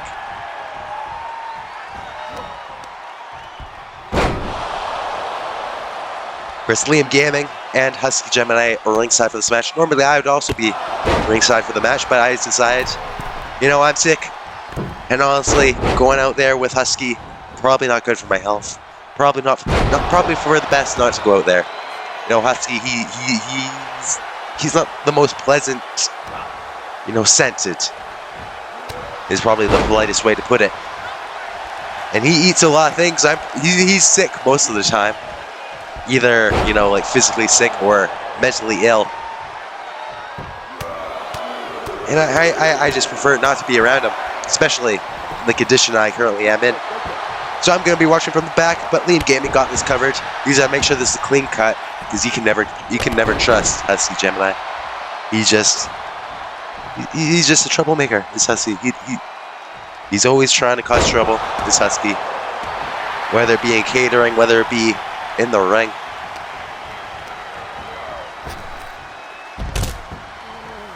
As he's trying to pull a quick one all the time.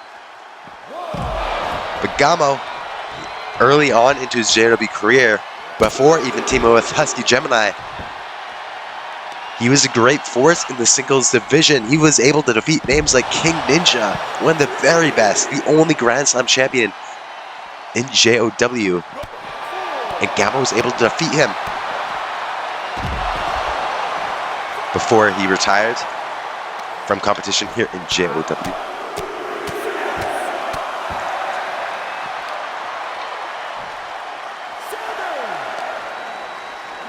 And also some other names, not just Ninja. He's able to defeat a lot of people. He had a great record, I remember. I can't remember the exact record, but it was very strong. He was doing well in the singles rankings. And his success just got even better, joining Husky and becoming tag team champions of the world. But can he, will he remember how to win one-on-one without the option of taking out to Husky, the bigger man? Tonight, when it comes to Falcon Fabian, who is a up-and-coming talent, along with Liam Gaming, Elijah Francis, both singles competition and tag team competition. Him and Liam Gaming are RWF World Tag Team Champions, and now soon they will become JOW World Tag Team Champions, and soon to defeat Gamo. Maybe not yet, but soon. Soon he will defeat Gamo right here tonight. Fair and square.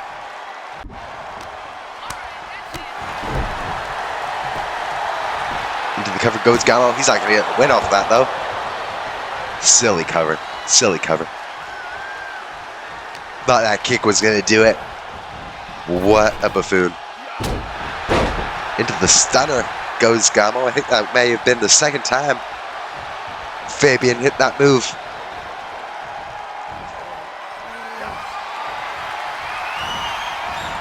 And now, look at this. From Fabian into the cover. 1, 2. No, able to kick out is Gamo. So far, as I said, Proven Prophecy have always had the mental advantage over Los Husky-Gamos, which it's not surprising, of course. These two are the biggest idiots in JOW, off the record. Of course, I would never say that on the record, because I'm the boss, and I am unbiased on commentary. But off the record, they're huge idiots. It's a miracle they have become World Tag Team Champions like they have for such a long time.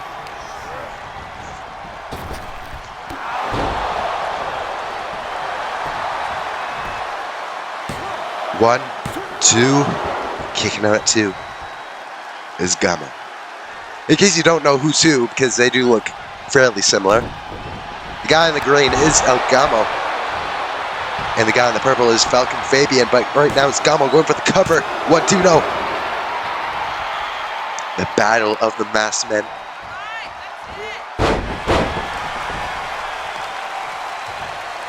And we all know who's winning this match, of course. We're all on the same page. We all have our favorites. We don't even need to say it in the chat. We don't even need to say it in the chat. You don't have to do that. Because I know, we all know that. We all know. We just all know who it's going to be. We're on the same page. I'm sure of it. I'm sure of it.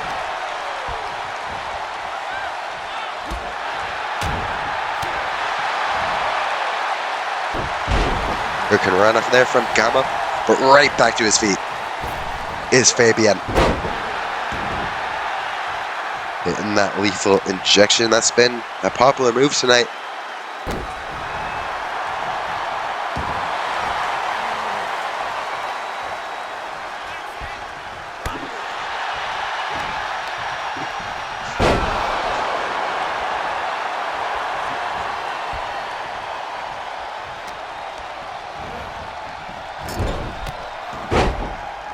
And it looks like that drop kick in the corner may have caused a little bit of an opening on the face of Fabian. And of course, you can't see it properly.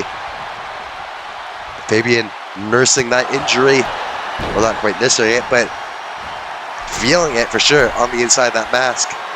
And that rubbish of the mask isn't going to help the... Oh. Ugly looking landing there for Gamo. Almost broke his neck. Something Fabian would never do.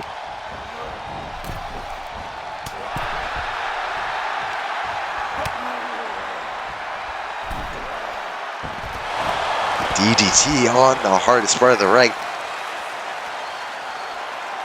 Gaming evacuating the area because Liam would never get involved. Doesn't need to. Doesn't need to get involved because Fabian's got this one won already.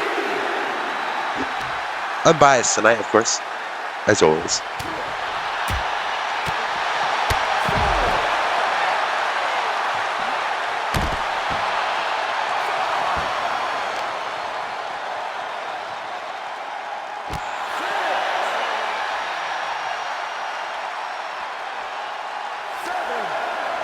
Count of 7 on the outside. Gotta be careful not to lose track of the count. Fabian notices the count of 8. Oh my god. Has he just outsmarted it again? Is he going for the count out? 9. He's got it. A win over Gamo. If he doesn't make it in, 1 more second. That's it. That's it. Count of 10. Belgian Fabian with a victory over one half the World 18 champions. The brain is millions times bigger than Algamo and Husky Gemini's combined brain. P-brains over here. The same trick works twice for a proven props. What the hell? Am I seeing things? Is there just like a floating coat? What the hell? There's a ghost! There's a ghost in the replay! Get out! Get out! No, Fabian, get out! There's a ghost or something.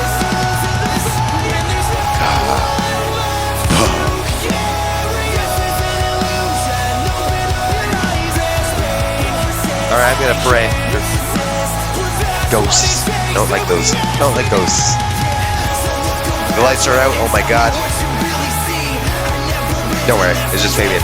It's okay. It's okay. No ghosts. No ghosts. Friendly ghosts, probably.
the first time in months, we are seeing the Women's World Champion in action, taking on the debuting challenger. Well, the title's not on the line, but you know what I mean. Even though the title's not on the line, still a very competitive match here. A very important match for this newcomer, the JOW. Speaking of this newcomer, you can call her Mitomo. Hopefully I said that right. If not, I apologize. You can make fun of me in the chat. You can make fun of me. It's open game. You can make fun of me as much as you want, as long as she doesn't make fun of me, because she's big. Not in that way. Not in an offensive way. Like in a tall way, in a menacing and quite, you know, like scary way. She's not a small lady, especially in there against Erin, formerly known as Tina Russo. Now going by her new name, Erin. Kipler. I don't know how to pronounce any of these names anymore. They keep getting more continuously. They're getting more confusing. And me being sick doesn't help either.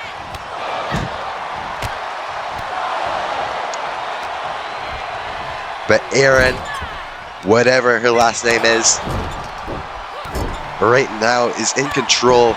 Her first action in a JW ring for a long time. Still is your Women's World Champion and is scheduled to take on Sunshine Shy. I always feel like I said that last name wrong.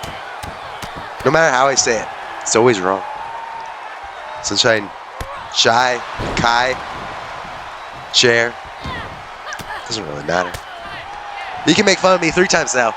I probably said all those names wrong.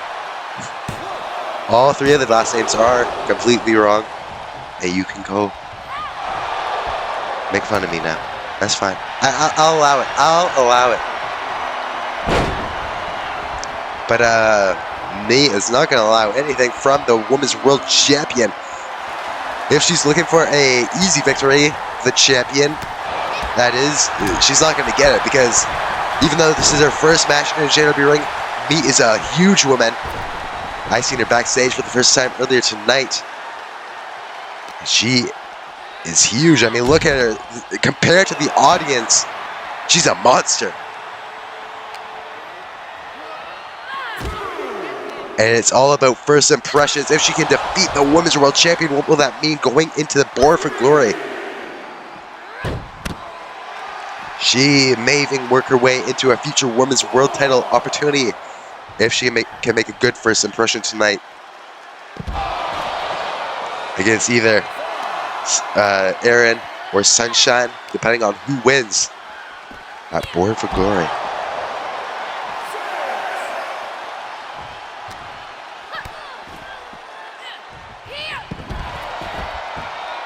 On the outside is all Erin. Well, quite literally a battle of David and Goliath, if you will. A story that has been told throughout time. But look at this. Erin just trying to make some distance, and she steals one. It doesn't matter how you do it. That's second in a row tonight.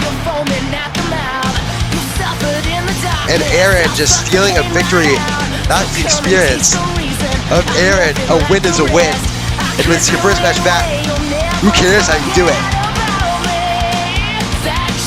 Quick victory for the Women's World Champion as she looks to retain her championship going into Born for Glory, taking on Sunshine Shy.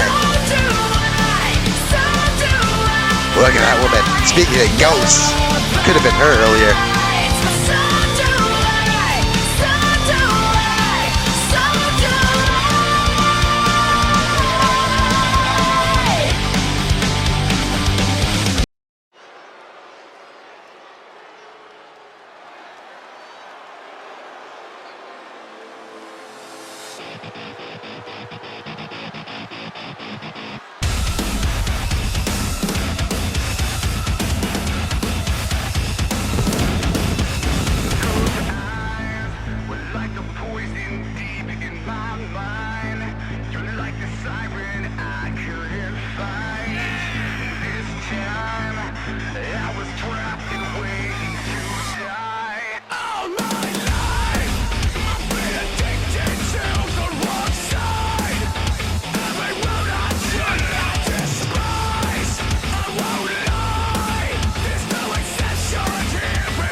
champ is here.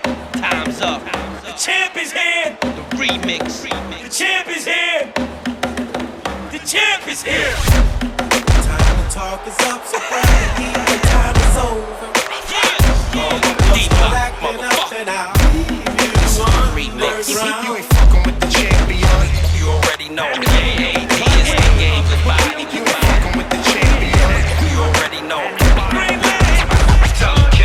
Niggas know the champ is in here. He took it from crack to rap. Now he put out 2 anthems a year.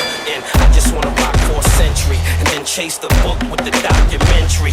If you can't do nothing other than flow, life's a bitch like the mother from Blow. Let's go. Don't make me put your heart on your lap. Fuck riding the beat, nigga. I parallel park on the track. Hop out looking crispy, fresh and new in the 6, but it's a BM and it's Pepsi Blue. And I don't know you, but I know a man becomes a man from all the shit that he go through.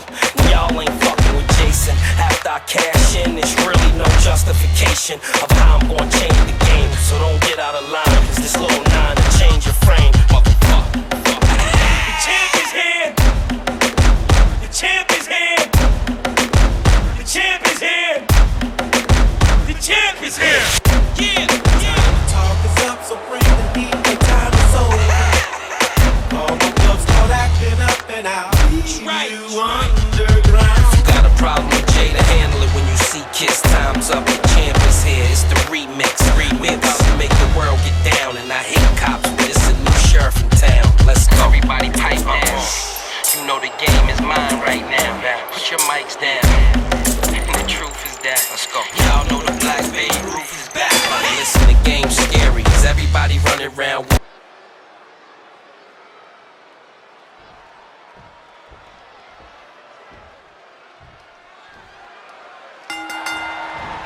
It's main event time. The world champion Taz Hendricks takes on Daniel Holmes one-on-one in your main event. And this is, of course, right after last week's main event where Daniel Holmes took on Chance Hill. It was Chance standing tall last week, but Daniel with a good performance. And, of course, he does have quite the record against Chance. Of course, his undefeated one-on-one competition record against Chance was broken last week. Still has his number. Of course, is a former world champion, multi-time. If you ask him, he was the man that is very much responsible for making that world title what it is today. In a way, the first ever world champion. Second, if you include the JOW championship, but if you are picky and only want to include the world title when it had the name World on it, you could say Daniel Holmes is the first man to be the world champion. Winning that belt at Beach Party 1. Since then, he was able to make more history, being the first man to be both a 5-star and world champion at the same time. And now in the new year, he's looking to get a huge victory over Taz Hendricks, a man that nearly nobody has been able to beat. But this is a main event match for Holmes. With a win here, he could truly get his name back in the main event scene, where many would say he belongs, including himself. It's not going to be easy, though.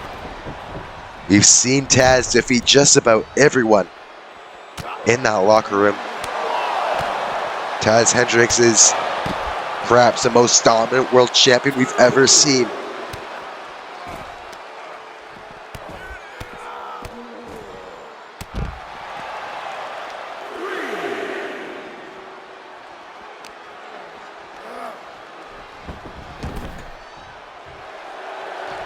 Taz calling up Holmes, it looks like here.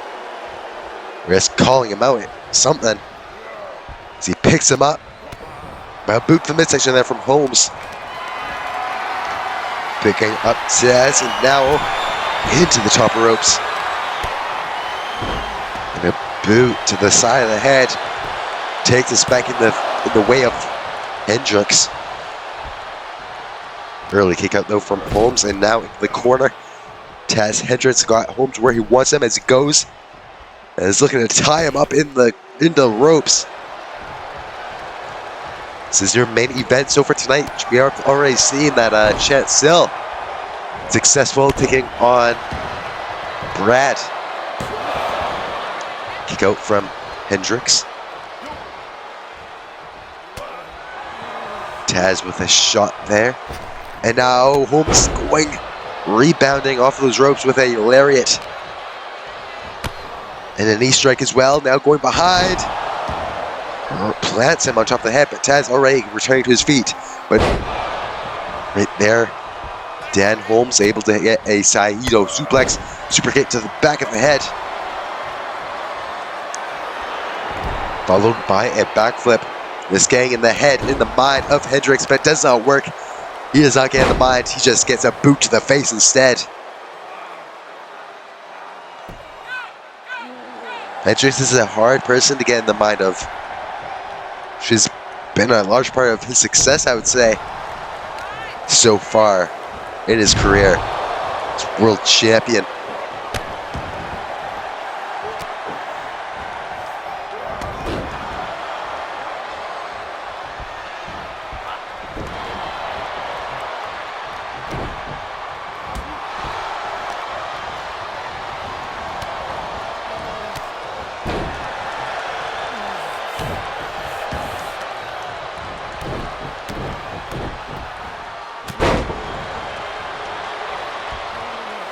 Taz keeping the attack on Daniel here in your main event. We do have a show coming up in a few days. And then after that, we've only got one more show, isn't it? Yeah.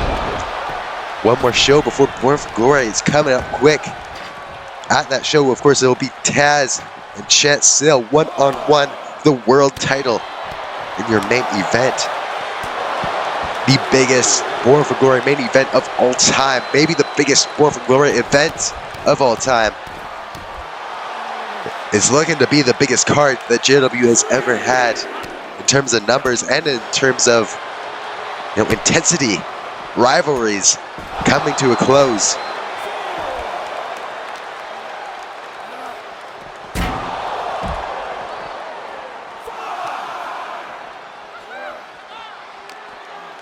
This one on the outside. Daniel Holmes is taking it all around the ring, keeping it moving, keeping it, changing it up for Taz, making it hard for him to reverse anything. Changing the environment at his own will.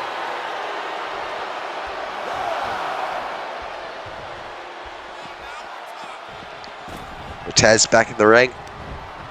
Holmes is going for a springboard attack, but Taz, Irish whip into the ropes, meeting of the minds, allows Dan Holmes to get back in control, tosses him into the corner, knee strike, and now going for the springboard attack once again. This time hits the DDT. And into the cover. Could he do it? Could he pin the world champion? 1, 2. No, rope break. Otherwise, that could have been it. And what a victory that would have been. And Taz, seeing that, sensed it, was in danger there for a second. So he rolls out of the ring, but gets caught by Holmes. Back in the ring with snake eyes into the corner. A boot from Taz. And a drop kick to the face. Taz says this is just about over. He runs towards Holmes, and Holmes with a jawbreaker. Roundhouse kick and chop. That one doesn't connect though. Allowing Taz to try to reverse, but Holmes keeping on the attack, and now another one of those knee strikes into a German suplex.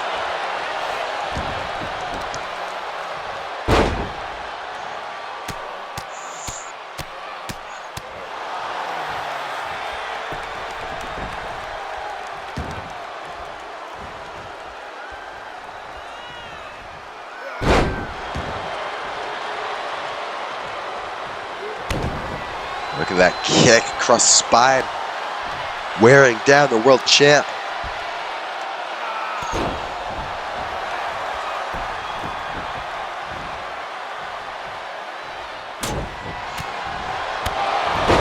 Nice knee across the face, across the cheek.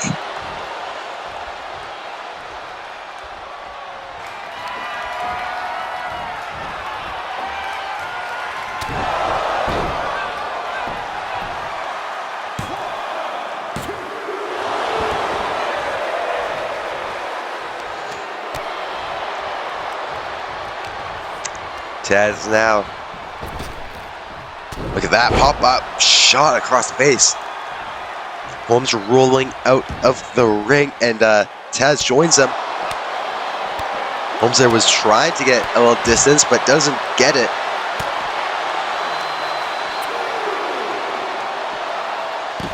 Oh, a brainbuster on the floor.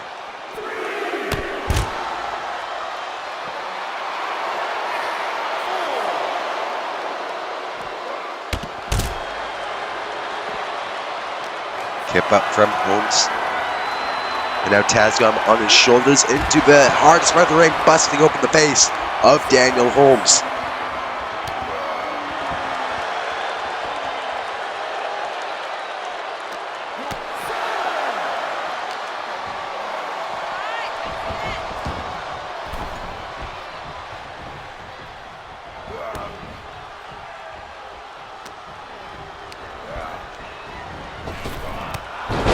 Nice layer, it turns Taz inside out. That is gonna rock the champion. And a boot to the face, a kick. Imagine if he can do it tonight. Imagine if Daniel Holmes can be if he can be the one, if he can be the man to defeat Taz. Now the lariat connects. Kick across the chest, across the face. Got the champion up. Tosses him. Double stomp.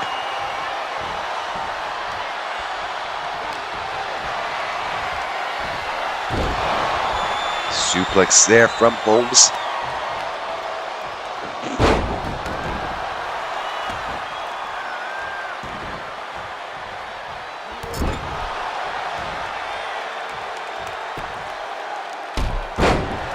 I don't even know what that was. Something from Taz there.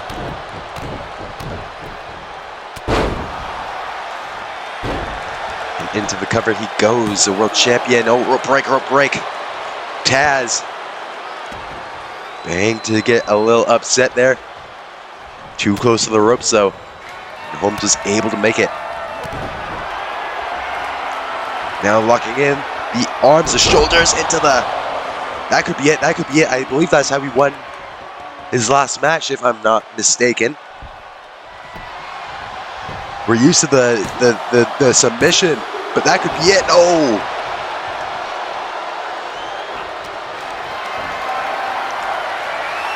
Daniel Holmes picking up Taz and sending him into the ropes. Taz rolls to the outside. Daniel Holmes is going to join him. Oh my God. Look at that. The agility there by Holmes.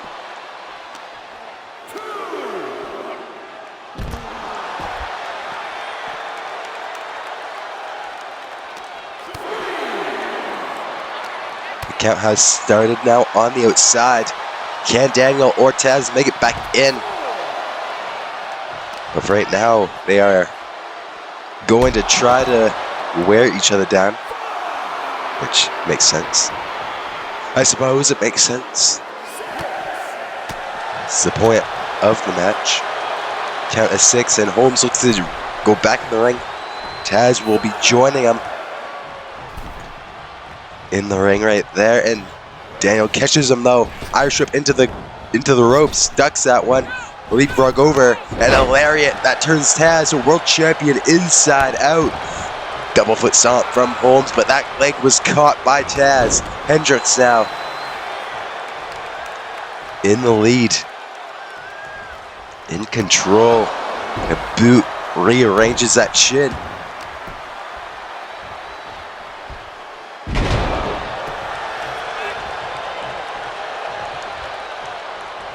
Taz going to the second rope. And drop kick sends Holmes to the other side of that ring.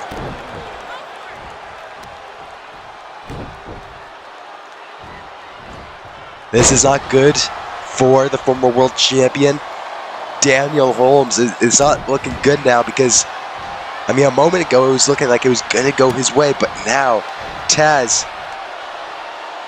Oh wait, maybe not. I was going to say he's in full control, but Daniel Holmes reversing what would have been a nasty looking submission hold.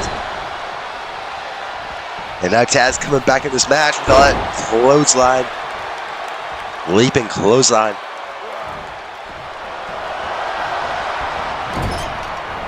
Dropkick again, this time into the corner. And Taz is looking to finish this match. No, caught it, did Holmes. And sent Penguin Taz down hard into the cover. Now goes Daniel. Able to kick out is Taz.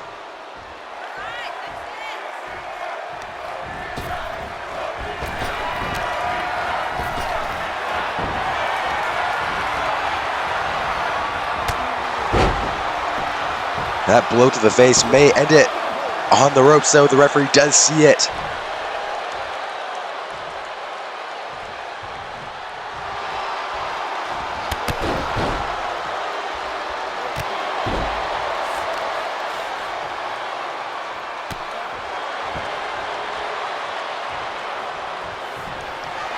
And now Taz to the top rope, going for, I believe he might be going.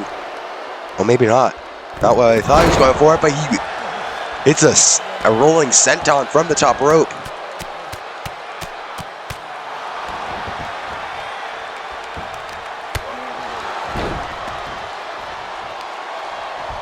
Holmes picks up Taz.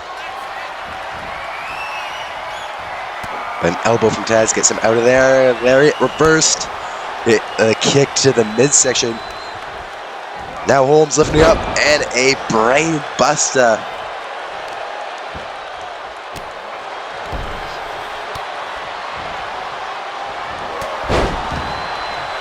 There's a running knee there from Taz.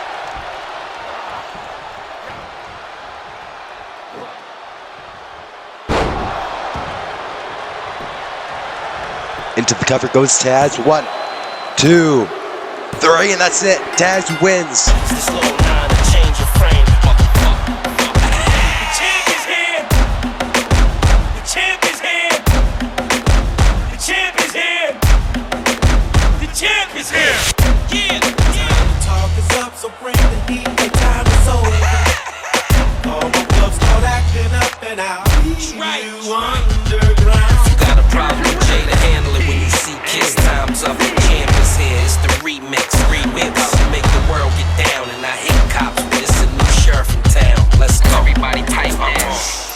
The game is mine right now. Put your mics down. And the truth is that. Let's go. Y'all know the Black Bay roof is back. Listen, the game's scary. Cause everybody running around wanting to be out. Oh, what about Wayne Perry? Thin line between living and being buried. Where I'm from, it's either the yard or the cemetery. I don't own a computer, but I download the Ruger. The earth's still spinning.